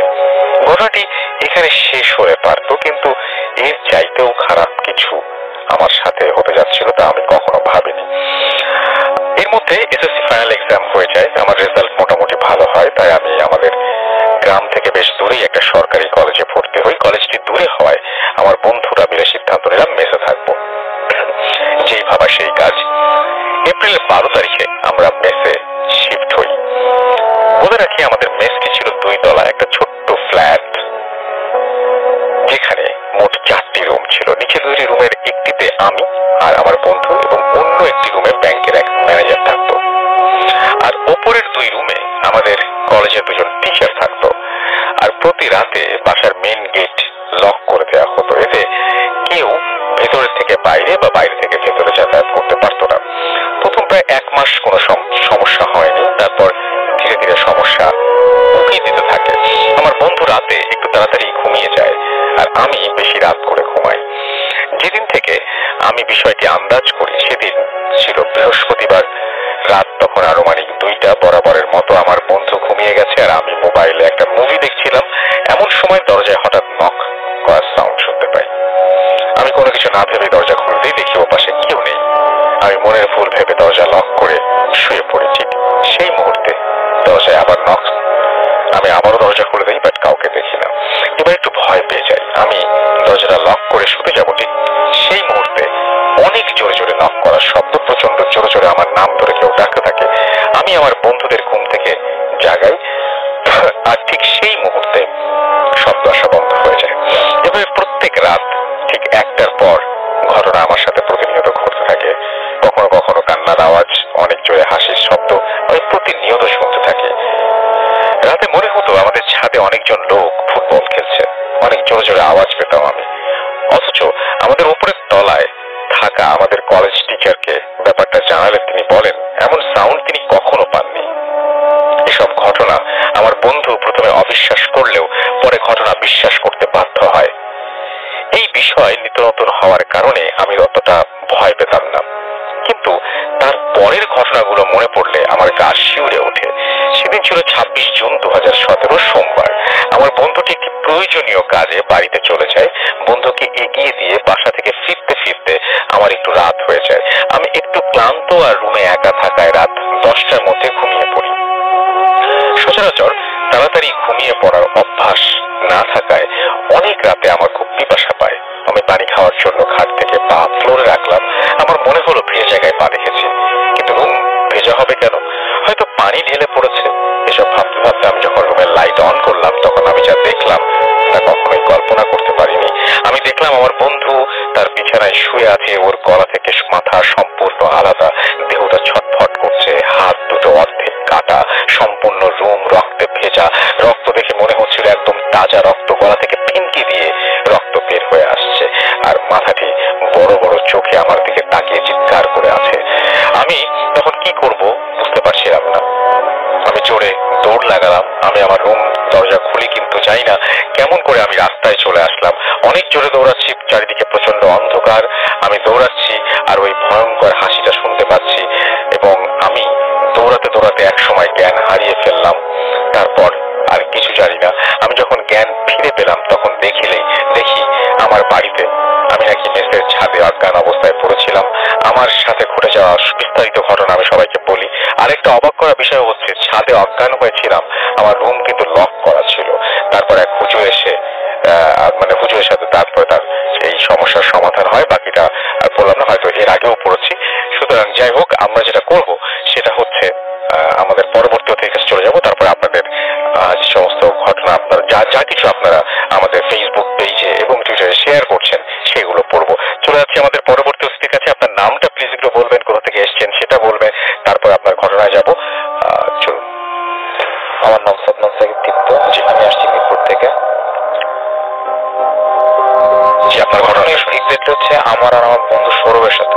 জি, আমরা হচ্ছে কবুতর বলতাম। আমি বেশ অনেকগুলো কবুতর পেলে আমার বন্ধুর সাথে আমার শুরু করি। তো সাডেন 1-2 মাস যাওয়ার পরে আমার বন্ধু আমাকে বলতেছে যে বন্ধু খালি দেখতেছে কবুতর মরে যাচ্ছে। তো আমি মনে করছি যে এটা সিজনাল কোনো প্রবলেম বা কোনো না কোনো একটা ইস্যু। যে থ্রুতে আমি ওকে বলছি যে এই সিজনে এই সমস্যাটা হতে পারে, মানে আমি ব্লাইন্ডলি না দেখেই বলছি এই সবগুলো খাওয়াই দেয়, জাস্ট কাজ হয়ে যাবে। এক সপ্তাহ পরও বলছে বন্ধু আমার কবুতর স্টিল মিসিং। আমি বললাম কি আচ্ছা চল তোর সাথে আমি যাবো না পরের দিন।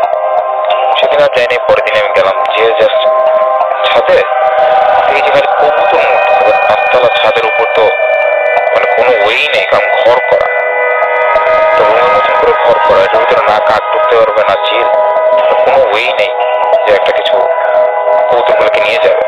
তো আমি কিছু মানে এক সাইড থেকে ছাদটা বেশ বড়, তো আমি এক সাইড থেকে আরেক সাইডে যেতে যেতে হুট করে দেখি ছাদের অপর সাইডে কি যেন একটা গোল সার্কেল করে, ফার্স্ট আমি রং মনে করছিলাম, গোল সার্কেল করে মানে অনেক কিছু রাখা। একটা বাটিতে দেখলাম ব্লাড রাখা, একটাতে দেখলাম বোন আছে মানে হাড্ডি, মানে বেশ এরকম মানে ভালো হয়ে গেছে সবকিছু। আমার বন্ধু কিছু না বুঝেই রাগের মাথা, ওর কারণ ওর কবুতরগুলো মারা গেছে, রাগের মাথা সব লাগতে গেছে। তো ওটা থেকে আমি লোক ডেকে আনলাম, লোক ডেকে এনে ছাদটাকে আগে পরিষ্কার করাইলাম, ছাদে যা করা যায় করালাম। আমি আমার নিচে গেলাম, নিচে যে আমাদের গার্ড আছে সে আবার কবিরা যেটা বেশি পারে, তো ওনার সাথে কথাবার্তা বললাম। উনি বললো যে হ্যাঁ এখানে ব্ল্যাক ম্যাজিকের কি কি করে এরকম কিছু। আমি বলছি যে হ্যাঁ এরা কালো জাদু বা এরকম কিছু করে, আপনারা এগুলো নিয়ে আর মাথা ঘামান না। আমি বললাম মানে এত কিছু আর জানতে চাইনি। আমি বলছি আমাদের বিল্ডিং এ করে না, বিল্ডিং এর বাইরে, আপনাদের বিল্ডিং এ একজন আছে। আচ্ছা, তো তার জানলাম, তার নামটা না বলি আর কি, আমাদের বিল্ডিং এ আছে। তো তার বাসার সামনে উনি যা বলছে এই ছাগলের যে হাঁটিটা দেখতে পাচ্ছেন মাথার, ওটা কিন্তু বলি দেওয়া। আর আপনারা যেগুলি ফেলাই দিচ্ছেন বা ইয়ে করছেন ভালো করছেন, বাট ওনার সাথে আপনারা না যাওয়াটাই ভালো আপনাদের জন্য। তো সৌরভের মানে আমার যে বন্ধুর বাবা, সে আবার পানি পড়া দিয়ে ছাদটাকে মানে একদম যা করে ক্লিন করলো। এরপর থেকে আমাদের ছাদে মানে কবুতর নিয়ে আর কিছু হয় নাই, কারণ প্রতিদিন ফেদারও থাকতো না, কিছুই থাকতো না, জাস্ট কবুতরের ব্লাড থাকতো। কারণ অন্য কেউ যদি কবুতর নিয়ে যেত তাহলে কোনো ব্লাড থাকার কথা ছিল না, আর এখানে জাস্ট কবুতরের ব্লাড থাকতো আর কোনো কিছুই থাকতো না। এটাই আপনার ঘটনা? জি ভাইয়া, এটা কোনো এক্সপ্রেশন ছিল না। আচ্ছা, এছাড়াও মনে আপনার আরেকটা ঘটনা ছিল না? হ্যাঁ একটা ছিল, শুনে ফেলি। আমরা হচ্ছে সিজনাল যখন র্যাকেট খেলতে যাই মানে প্রতি শীতে, আমরা এটা হচ্ছে 2 বছর আগের কথা, টুর্নামেন্টের জন্য আমরা আরেক সাথে গেছিলাম, মানে আরেকটা মাঠে গেছিলাম আরেক এলাকায়। তো মাঠটা হচ্ছে মানে এমন একটা গলি, চিপো একটা গলি, যেটা হচ্ছে সব বিল্ডিং এর ব্যাক সাইড পড়ে। সো ওই সাইডে কোনো ফ্রন্ট গেট নেই, সো টোটালি একটা ব্যাক গেটের একটা রাস্তা। তো আমরা খেলতে মানে খেলার জন্য ওই মাঠে যাই। তো যে 1-1.5 ঘন্টা পরে শুনলাম যে না, খেলাটা পোস্টপোন হয়েছে, যে এখন খেলা হবে না, এটা নেক্সট উইক। তো আমি চিন্তা করছি চলে যাবো। ওই টাইমে একটা ছোট হুজুর, একটা বড় হুজুর আসে আর কি। ছোট হুজুরটা কিছুই করে না, বড় হুজুরটা আমাদেরকে মানে বলে যে আসো আমরা নামাজ পড়তে যাই এই ওই, মানে তারপর একটা কথা বলতে থাকে। আমরা চিন্তা করি যে আমার বন্ধু বলে যে আমরা তো এই এলাকার না, আমরা আরেক এলাকা, আমরা এখানে টুর্নামেন্ট খেলতে আসছিলাম। তো এক কথায় দুই কথায় হুজুর বলতেছে যে কোনো কিছু তো আর ইস্যু লাগে না নামাজ পড়তে, আপনারা আসতে পারেন, নামাজ পড়তে পারেন।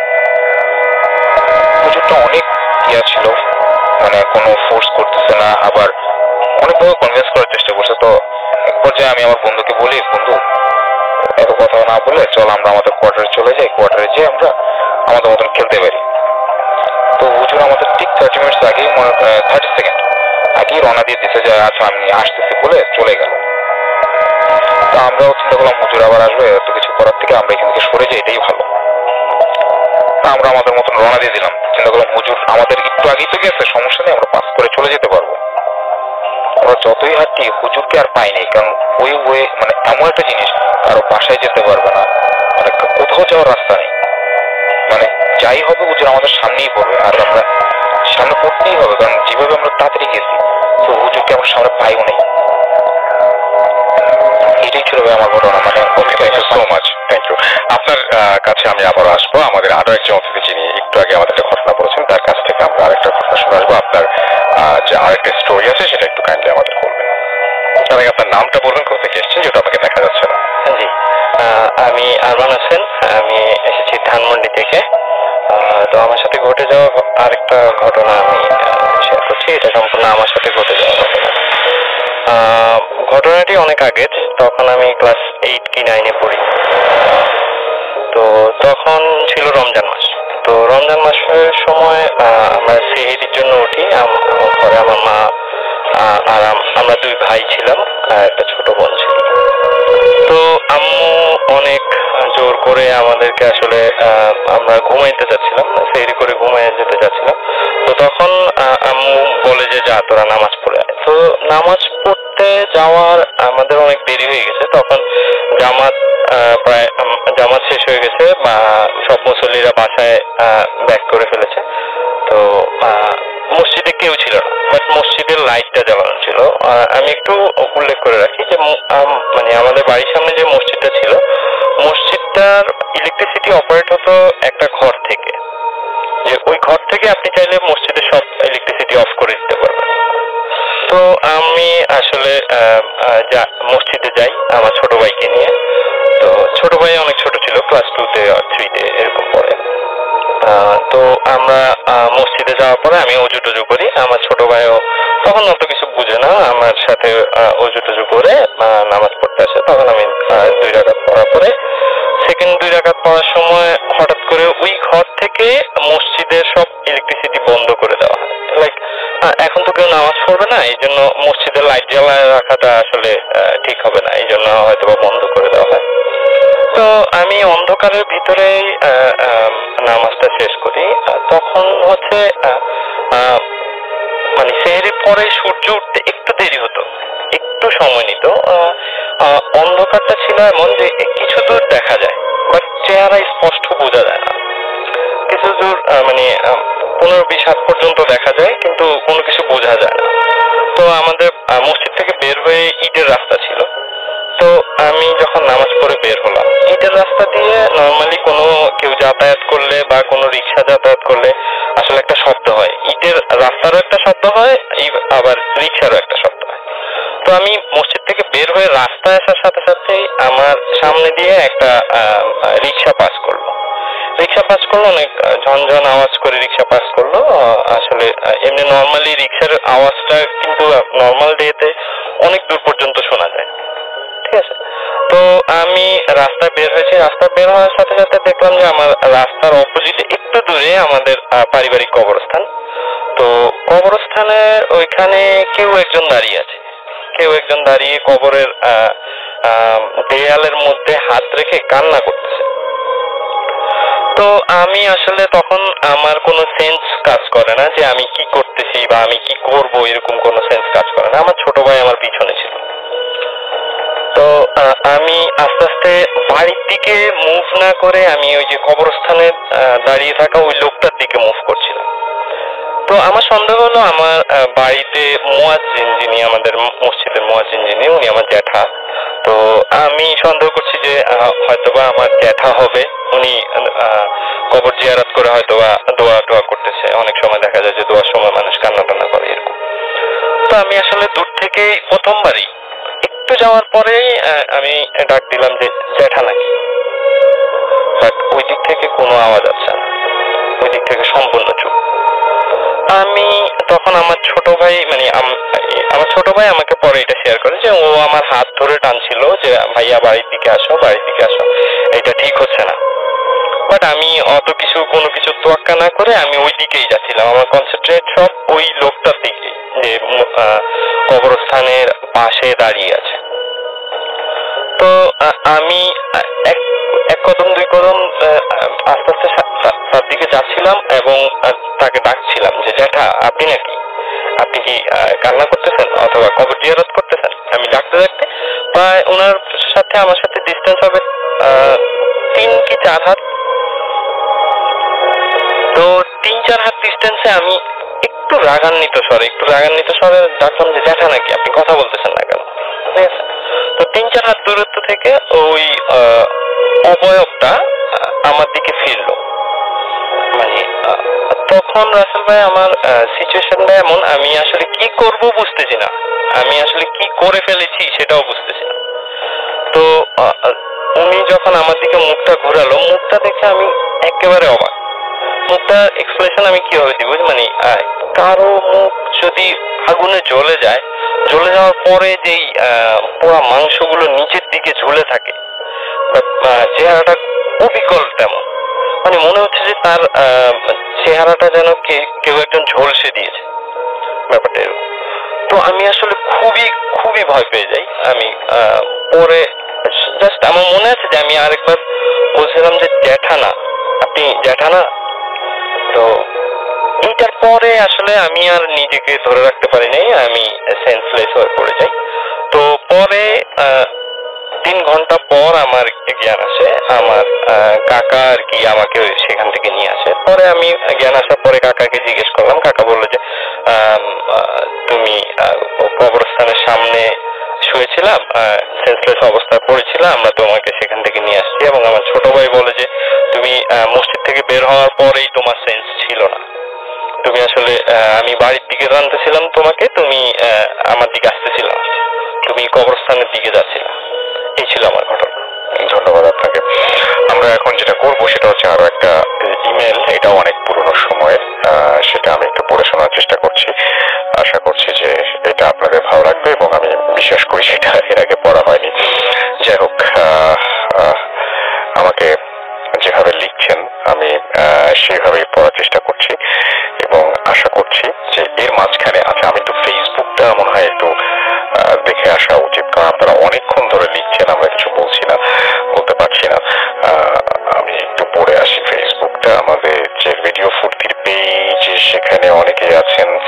এমডি শাহিন রেজা আমাদের সাথে আছেন, খুব ভয় লাগছে। এমডি দুলন আমাদের সাথে আছেন এবং আমাদের সাথে আছেন শাকিলা নূর তালুকদার এবং আমাদের সাথে আছেন দেখতে পাচ্ছি খন্দকার শিক্ষা, এছাড়াও আমাদের সাথে আছেন সাফিউর রহমান, আমাদের সাথে আছেন আসিফ আহমেদ, এছাড়াও তশরিফ রাজ রাহাত আমাদের সাথে আছেন, তপু দাস আমাদের সাথে আছেন, সামি শেখ আমাদের সাথে আছেন, আমাদের সাথে আছেন ফাইক আহমেদ, এছাড়াও আছেন মোহাম্মদ মুনির হুসাইন আমাদের সাথে, প্রিয়াঙ্কা সরকার আমাদের সাথে আছেন, সবুজ ইসলাম আমাদের সাথে আছেন, মিম আমাদের সাথে আছেন, অরণ্য নাহিদ আমাদের সাথে আছেন, সারিয়া খন্দকার আমাদের সাথে আছেন, নাজমা আক্তার আছেন আমির মিষ্টি হৃদয়, এছাড়া আব্দুল্লাহ শিকদার, জে আর জহির রাজ আছেন আমাদের সাথে, এইচ জে জনি আছেন দেখতে পাচ্ছি, অমর আমাদের সাথে আছেন দেখতে পাচ্ছি, নাইম রায়হান, নাহিয়ান মিতুল আমাদের সাথে আছেন, নিপা সুলতানা আছেন ফাতেমা বিনতে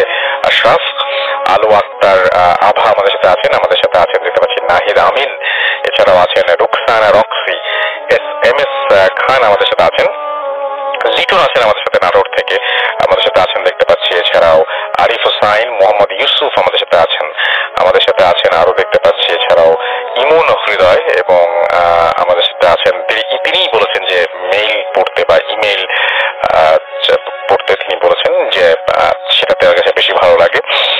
শ্রী পলাশ চক্রবর্তী কৌশিক আমাদের সাথে আছেন এবং তিনি বলেছেন যে 1000 কমেন্ট করেছি কিন্তু আমার নাকি চোখে পড়েনি, কিন্তু আপনি 1000 কমেন্ট করেছেন কিনা আমি জানি না, তবে চোখে পড়লে নিশ্চয়ই পড়তাম, কারণ আপনার সাথে আমার আপনার চোখে পড়বেন আপনি, আমি পড়বো না এরকম কোনো কারণ নেই। নাদিয়া নওরিন আমাদের সাথে আছেন টঙ্গী কলেজ গেট থেকে আমাদের সাথে, এছাড়া আমাদের সাথে আছেন শারাফত আলী আছেন আমাদের সাথে, তানজিলা আক্তার শিলা খুলনা থেকে শুনছেন, রুবেল টিম মারাক আমাদের সাথে আছেন দেখতে পাচ্ছি, ব্যর্থ ছেলে আমাদের সাথে আছেন দেখতে পাচ্ছি এবং তিনি বলছেন যে এর থেকে ভয়ানক কাহিনী আমি বানিয়ে বলতে পারি, সেই জন্য আপনি সিলেক্টেড হননি সম্ভবত। আমাদের সাথে আছেন দেখতে পাচ্ছি শাহরিয়ার আহমেদ মাইম, আমাদের সাথে আছেন দেখতে পাচ্ছি সাফায়াতুল ইসলাম নিলয়, আছেন আমাদের সাথে এমডি জামিউল ইসলাম তুহিন, রাহাত খান রাহুল আমাদের সাথে আছেন দেখতে পাচ্ছি, ইমন খান হৃদয়, এছাড়াও আছেন আমাদের সাথে দেখতে পাচ্ছি ইমন আমাদের সাথে আছেন দেখতে পাচ্ছি, রুবেল আছেন আমাদের সাথে, রাফি আহমেদ আছেন আমাদের সাথে, এম এ আজিজ আছেন, ইমন আচ্ছা, নাইম রেহান আমাদের সাথে আছেন দেখতে পাচ্ছি, আরো অনেকেই। থ্যাংক ইউ ভেরি মাচ আমাদের সঙ্গে থাকার জন্য এবং টুইটারে অনেকে আমাদের সাথে লিখছেন। মুর্শিদাবাদ লালগোলা থেকে শুনছেন হানিফ,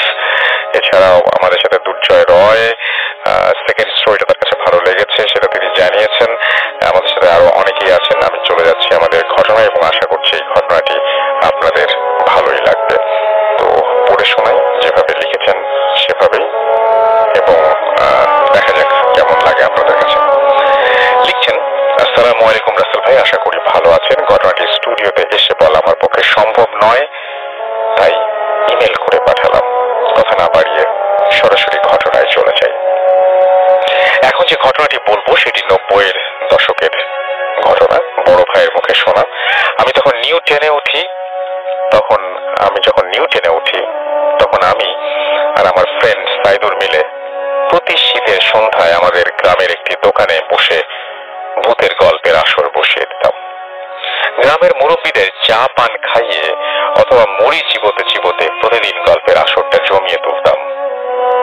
তেমনি একদিন দোকানে আলাউদ্দিন ভাই আসেন। উনি একজন জ্ঞানী ব্যক্তি, বলে রাখা ভালো ওনার মাথার চুল বেশ পাতলা ছিল, যার কারণে সবাই ওনাকে জ্ঞানী বলেই ডাকত। যাই হোক, ঘটনাটা উনি যেভাবে বলেছেন আমি সেভাবেই বলছি। তখন আমার বয়স ছিল 22-23 বছর। টকবকে যুবক ছিলাম। সংসারের বড় ছেলে হওয়ায়, অকালে বাবা মারা যাওয়ায় সংসারের হাল ধরতে হয়েছিল ছোটবেলা থেকে। তখনকার দিনে বালি বোঝাইকৃত নৌকা চালিয়ে সংসার চালাতাম। বৈঠা বেয়ে 15-20 কিলোমিটার পথ পাড়ি দিয়ে বালি বোঝাই করে এনে সুনামগঞ্জ শহরে শিপু ভাইয়ের ঘাটে বিক্রি করতাম। সেদিন বালি আনলোড করার পর শিপু ভাই বললেন, এখন আমার কাছে টাকা নেই, বিকেলে লঞ্চ ঘাট এসে নিয়ে যেও। যেহেতু উনি সম্পর্কে বড় ভাই হন, তাই মনে মনে না বললেও মুখে হ্যাঁ বলে চলে আসলাম। বাড়িতে এসে গোসল সেরে হাঁটা ধরলাম ইব্রাহিমপুরের দিকে। তখনকার দিনে আমাদের গ্রামে খেয়া ঘাট ছিল না, তাই ইব্রাহিমপুরের খেয়া পার হয়ে লঞ্চ ঘাটে গেলাম। সেখানে হিন্দু বাবুর হোটেলে বসে অপেক্ষা করতে লাগলাম। উনি আসছেন না। 15-20 মিনিট অপেক্ষা করার পর হঠাৎ তন্দ্রা নেমে এলো। কখন যে ঘুমিয়ে পড়েছি নিজেও বলতে পারি না। ঘুম ভাঙলো হোটেলের কর্মচারীদের ডাকে। উঠে দেখি রাত 10টা। নিজেকে বিশ্বাস করতে পারলাম না। মনে হলো এই তো একটু আগে চেয়ারে বসেছিলাম, তাহলে কখন ঘুমালাম? আর কখন বা বিকেল সন্ধ্যা পার হয়ে রাত 10টা হয়ে গেল। সেকালের রাত 10টা মানে রাত পুরোপুরি গভীর। কি আর করব, নিরুপায় হয়ে বাড়ির পথ ধরলাম। পকেট পুরো ফাঁকা, খেয়া ভাড়া দেওয়ার মতো পয়সাও নেই। তাই নিয়ে অবশ্য চিন্তা ছিল না, কেননা মঙ্গল মাঝি আমার পরিচিত লোক। খেয়া পার হয়ে মঙ্গল মাঝির কাছ থেকে দুটো বিড়ি চেয়ে নিলাম। পকেটে বিড়ি রেখে ভাবতে লাগলাম কোন রাস্তায় বাড়ি যাব। যদি গ্রামের মেইন রাস্তা ধরে হাঁটি তাহলে দেরি হয়ে যাবে, তাই নদীর পাড়ের রাস্তা ধরে হাঁটা শুরু করলাম। গভীর রাত, চন্দ্রিমার আলোয় চারিপাশ কেমন ঝলমল করছে। চারিদিকে ঝিঁঝি পোকার ডাকে পরিবেশটা যেন ভুতুড়ে হয়ে উঠেছে। হিন্দুহাটি পার হয়ে একটা বিড়ি ধরালাম। বিড়ি খেতে খেতে যখন বকুলের বাড়ির সামনে আসলাম, তখন ভাবলাম এখন বাড়ির উঠোনে ধরে এগোবো। যখনই নদীর পাড় থেকে উঠোনে উঠতে যাব, তখনই চোখে পড়ল উঠোনে দুজন ব্যক্তি হাঁটাহাঁটি করছেন। পরনে সাদা জুব্বা, মাথায় পাগড়ি। দেখতে মানুষের মতো হলেও সাধারণ মানুষের চাইতে বেশ লম্বা, আনুমানিক 10 ফিট। দেখতে দেখতে তারা দুজন বাড়িতে থাকা কদম গাছটির সামনে লম্বা হয়ে উঠল। আমার তো চোখ কপালে উঠে গেল। এইটা কি দেখছি আমি? চোখ দুটো একেবারে ছানা পড়া হয়ে গেছে। নিজেকে সামলে ফের নদীর পাড়ের রাস্তা ধরে হাঁটা শুরু করলাম। ভেতরে ভেতরে আমার জানা সব সূরা আর দোয়া কালাম পড়তে শুরু করলাম। যখন আমি হাঁটি, সাদা জুব্বা পরা ছায়া দুটো আমার সাথে সাথে হাঁটে। আমি হাঁটা বন্ধ করলে ছায়া দুটো হাঁটা বন্ধ করে দেয়। আমার আর বুঝতে বাকি রইল না কিসের পাল্লায় পড়েছে। হঠাৎ মনে হলো আমার পকেটে একটা বিড়ি আছে। চট করে বাড়িয়ে জ্বালিয়ে ফেললাম। নিমিষেই যেন বিড়িটা শেষ হয়ে গেল। কি করবো ভাবছি আর ঘামছি। ঘেমে ঘেমে ভিজে গেছি। দোয়া পড়তে পড়তে কিছু দূর এগোবার পর ধপাস করে আস্ত একটা বাঁশ ঝাড় সামনে পড়ে গেল। ভয় দম বন্ধ হয়ে যাওয়ার উপক্রম। একবার ভাবি বাঁশের ওপর দিয়ে চলে যাব, কিন্তু মুরব্বীদের মুখে এমন অনেক ঘটনা শুনেছি যে বাঁশের ওপর দিয়ে হেঁটে যাওয়ার চেষ্টা করলে নাকি বাঁশ ঝাড় সহ মানুষকে ওপরে উঠিয়ে নেয়। তাই ভয়ে ভয়ে হাঁটু ভাসমান নদীর পানি ভেঙে বাঁশঝাড় পার হলাম। আশেপাশে তাকালাম, এবার ছায়া ছায়া ধরে চোখে পড়লো না, তবুও ধোয়া পড়ছি। মনে মনে স্থির করলাম নদী পার দিয়ে ছেড়ে মেইন রাস্তা ধরে বাড়ি ফিরবো। কিন্তু মেইন রাস্তা ধরে যেতে হলে শ্মশানের পাশ দিয়ে যেতে হবে। ঠিক করলাম শ্মশানের রাস্তা ধরেই যাব। যেই ভাবা সেই কাজ। দোয়া পড়তে পড়তে হাঁটছি, আর কিছু দূর এগুলোই শ্মশান। শ্মশানের 7টা গাছ ছিল, এখনো আছে গাছগুলো। এর ঠিক কিছুটা আগে বড় বড় দুটো অশ্বত্থ গাছ। গাছগুলোর দিকে চোখ পড়তেই দেখলাম তারা যেন আগুন পোহাচ্ছে। সময়টা শীতকাল ছিল, তাই ভাবলাম হয়তো আশেপাশের বাড়ির কেউ হবে। মনে খানিকটা সাহস সঞ্চার করে অন্তত মানুষের দেখা পেয়েছি, কিন্তু আমার ধারণা সম্পূর্ণ পাল্টে গেল যখন দেখলাম আগুনের কুলডলি দুটি হাওয়ায় ভাসতে ভাসতে উপরে উঠছে। ভয়ে শরীর, লোম সব দাঁড়িয়ে গেল। প্রচন্ড শীতের মাঝেও ঘামতে ঘামতে ভিজে গেলাম। আবার সেই নদীর পার ধরে হাঁটতে লাগলাম। সামনেই বাঁশবাগান। জায়গাটার নাম খালের পাড়। চাঁদনি রাতেও জায়গাটা ঘুটঘুটে অন্ধকার। ভয়টা আরো বেড়ে গেল। হঠাৎ ঝোড়ো হাওয়া বইতে শুরু করলো। ভাবলাম শীতের রাতে তো ঝড় হবার কথা নয়। তবুও মনে মনে আল্লাহকে স্মরণ করছি, আর ওইদিকে বাঁশবাগান তছনছ হয়ে যাচ্ছে। আমি তবুও না থেমে সামনের দিকে হাঁটছি। বাঁশবাগান পার হতেই সামনে একটা পুকুর পড়ল। কালো কুচকুচে তার রং। কুকুর পড়লো। কিছু সময় পরে কুকুরটা সাদা ঘোড়ায় পরিণত হলো। আমি তখনও দোয়া পড়ছি আর এগোচ্ছি, কিন্তু ওই জিনিসটা নির্দিষ্ট পরিমাণ দূরত্ব বজায় রেখে হাঁটছে। কিছুক্ষণ পরে ঘোড়াটি আবার একটা বিশাল হাতিতে পরিণত হলো। এরপর আর এগোচ্ছে না, সামনে দাঁড়িয়ে আছে। মনে হচ্ছে সামনে যাওয়াটার মানা। আর কিছু দূর হাঁটলেই বাড়ি পৌঁছে যাব, কিন্তু আর এগোতে পারছি না। হঠাৎ পকেটে থাকা দেশালাইয়ের কথা মনে পড়লো। কোন রকমের পকেট থেকে দেশালাই বের করে একটার পর একটা চালাচ্ছি আর দোয়া পড়ছি। এরকম করতে করতে হাতিটাকে ক্রস করে বাড়ির দিকে দ্রুত গিয়ে গতিতে হাঁটা শুরু করলাম।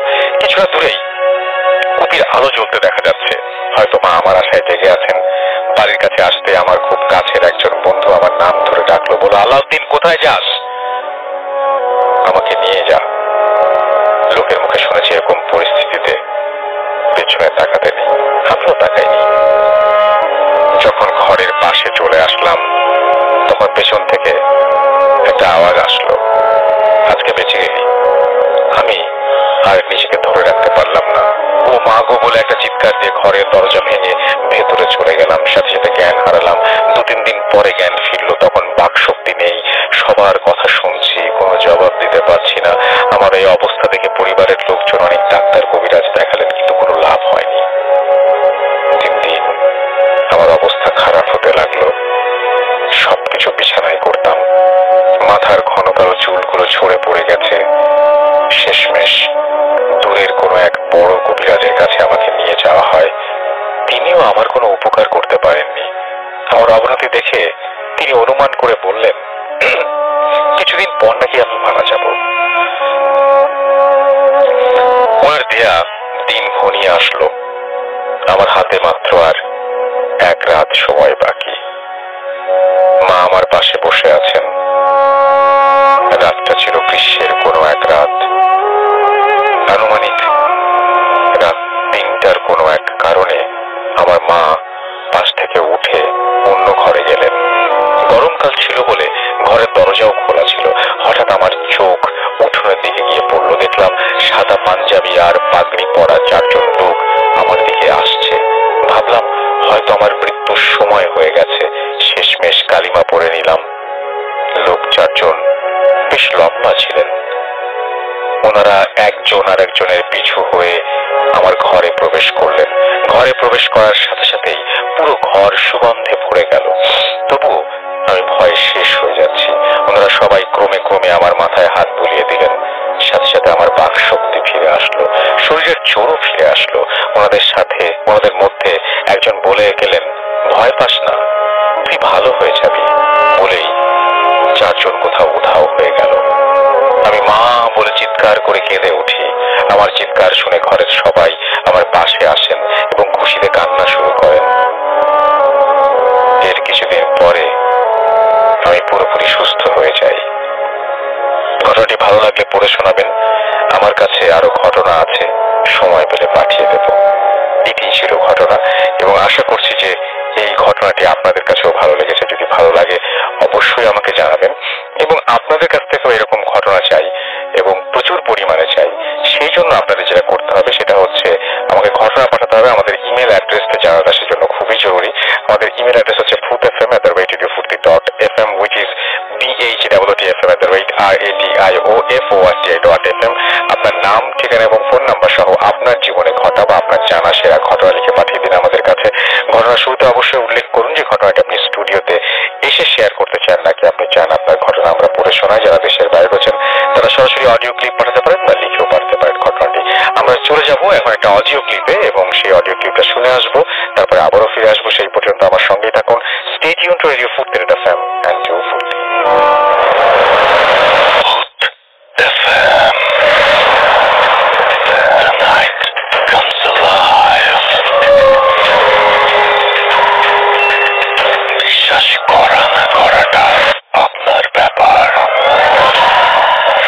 শুনছেন hope high anthem exclusively on radio 40 88 FM।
এবং তো আমি হর্ন শুনে সাইড দেব এবং একটু পর সাইড যখন উঠি ট্রেনটা যখন আসে মানে একেবারে নাগাল থেকে আমার থেকে প্রায় 50 মিনিট দূরে যায় এমন আমি উঠি কিছু একটা আমার পা টেনে ধরে লাইনের সাথে মনে হচ্ছে পা আমার সংযুক্ত আমি একেবারে ভয় পেয়ে যাই। ট্রেনটা যদিও আস্তে আস্তে আসছিল তো আমি বুঝতে পারি আজকে আর আমার রক্ষা নাই। আমি সব শত্রু বন্ধু পরিবার আপনজন প্রিয় মানুষ সবার মুখগুলো একবার করে মনে করে নিই।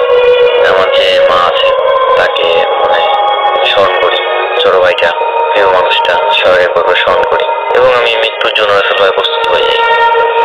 মানে আজরাইল যখন আমার সামনে আসবে আমার জানটা জাস্ট কবজ করে নেবে, আমি তৈরি হয়ে যাই। আমার বাঁচার কোনো উপায় ছিল না। ফোনটা পকেট মানে হাতে ছিল, পকেটে রেখেছিলাম, পকেট থেকে বের করে সাইডে ফেলে দিই এবং আমি তৈরি হয়ে যাই। আল্লাহর নাম নিতে থাকি। একেবারে আশেপাশে কেউ ছিল না, মানে আমাকে যে উদ্ধার করবে আশেপাশে কেউ ছিল না। আল্লাহর নাম নিতে থাকি, সূরা ইখলাস পড়তে থাকি। কিছুক্ষণ পর ভাই যখন ট্রেনটা একেবারে কাছে চলে আসে আমি জোরে করে আল্লাহু আকবার করে চিৎকার করি। চিৎকার নয় মানে মাঝারি ভাবে আল্লাহু আকবার করি। তো যখন আল্লাহু আকবার বলি ট্রেনটা কেন যেন আমার শরীরের ভেতর দিয়ে আসলে চলে যায় এবং আমি নিজেকে বিশ্বাস করতে পারি না। আমি ভাবি যে আমি আর বেঁচে নেই, যে বেঁচে নেই, আমাকে কবরে শোয়ানো হবে, অনেক মানুষ আসবে, কান্নাকাটি হবে, আমি দেখবো সবাইকে।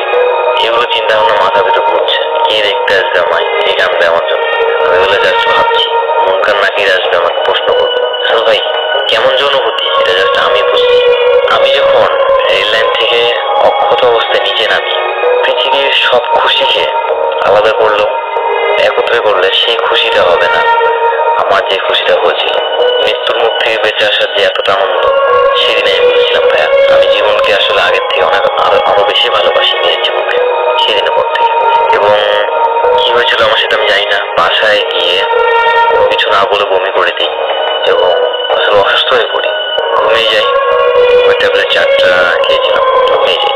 সকালবেলা উঠে বাইরে বের হই আর মিনাসুল ভাই একটা অদ্ভুত ঘটনা আমার সাথে ঘটতে থাকে। আমি হাঁটছি, মনে হচ্ছে শরীরে আমার কোনো ওজন নাই এবং এটা প্রথমত তো এগুলি মনে হচ্ছে। দ্বিতীয়ত আমি দুজনের সাথে দেখা হয় আমার, যারা একজন 17 মাস আর আরেকজন 1 বছর 1 মাস কি 1.5 মাস, 1 বছর 1 মাস কি 1.5 মাস হবে, 13 কি 13.5 মাস হয়েছে মারা যাওয়া। দুইজনকে আমি দেখি, আমি নিজের চোখে বিশ্বাস করতে পারি না। আমি একটু ভয় পেয়ে যাই। ঘটনা আকস্মিকতা একটু ভয় পাওয়ারই কথা। ভয় পেয়ে যাই, নিজেকে মানে বিষয়টা নিশ্চিত হওয়ার জন্য একটু ঠান্ডা পানি চোখে ছিটা দিই। আমি দেখছি না সত্যি আসলে দেখছি এবং শুধু তাদের দুজনকে নয়, সম্প্রতি যারা মারা গিয়েছে 2 বছর 3 বছরের মধ্যে আমি সবাইকে দেখছি এবং তারা যাচ্ছে, যাওয়া আসা করছে, চলাফেরা করছে, জীবিত মানুষের মধ্যে দিয়ে তারা যাওয়া আসা করছে। তারা কোনো প্রকার মানে বাধা বিপত্তিতে যাচ্ছে না, তাদের দেওয়ালের মধ্যে দিয়ে ঢুকে যেতে পারছে বা তাদেরকে কাছে গাছ, তাদের কোনো প্রতিবন্ধকতা নেই, তারা যেখানে সেখানে যেতে পারছে। নিজেকে অসহায় মনে হচ্ছিল, পাগল মনে হচ্ছিল, কি করবো বুঝতে পারছি না। আমাকে ধীরে ধীরে ধীরে ধীরে বিষণ্ণতা গ্রাস করছিল, আমি কি করবো বুঝতে পারছিলাম না। এক পর্যায়ে আমি পরিবারের সাথে শেয়ার করি, যদিও একটু বড় খেতে হয়েছে, তো এক হুজুরের শরণাপন্ন হই। তো তিনি যা ব্যাখ্যা দেন যে সেদিন আমাকে কোনো জিন বাঁচিয়ে দিয়েছে এবং বর্তমানে মানে আমি যেগুলো দেখছি সেগুলো জিনেরই কাজ। সে আমাকে এটা বোধ করাতে চায় যে মৃত মানুষ জীবিত মানুষের মধ্যে তফাৎ কি বা মৃত মানুষরা আসলে কেমন ভাবে জীবনযাপন করে, আমাকে সেটা নাকি বোঝাতে চায়। আসলে বিষয়টা যদিও আমার কাছে প্রথম ভয়ঙ্কর লাগতো, এখন আমি এই বিষয়টার সাথে ধীরে ধীরে ইউজড হয়ে যাচ্ছি এবং দোয়া করবেন বিষয়টা যদিও আগে থেকে একটু উন্নত হয়েছে। আমি তাদেরকে এখন খুব একটা দেখি না। ঘটনা রেকর্ড করার কিছুক্ষণ আগেও বাইরে থেকে দেখে আসলাম একজনকে। এগুলো আর না বলি ভাইয়া, একেবারে মানে এগুলো বলতেও ভালো লাগে না। ভাই ভূত এফএম দীর্ঘজীবী হোক, আপনারও দীর্ঘজীবী কামনা করি। সবাইকে আমার সালাম, আসসালামু আলাইকুম। Face it, radio মানে ফুর্তি, radio ফুর্তি। Booth FM. The night comes alive. বিশ্বাস করা না করাটা আপনার ব্যাপার।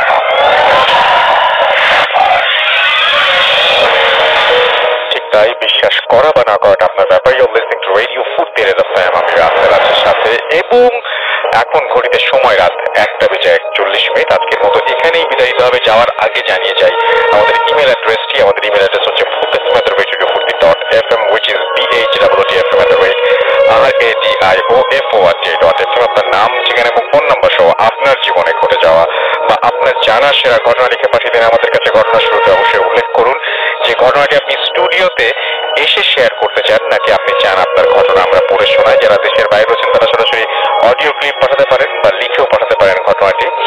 এবং আশা করছি যে আমাদের আজকের প্রোগ্রাম আপনাদের ভালো লেগেছে। আজকের মতো এখানেই শেষ করছি।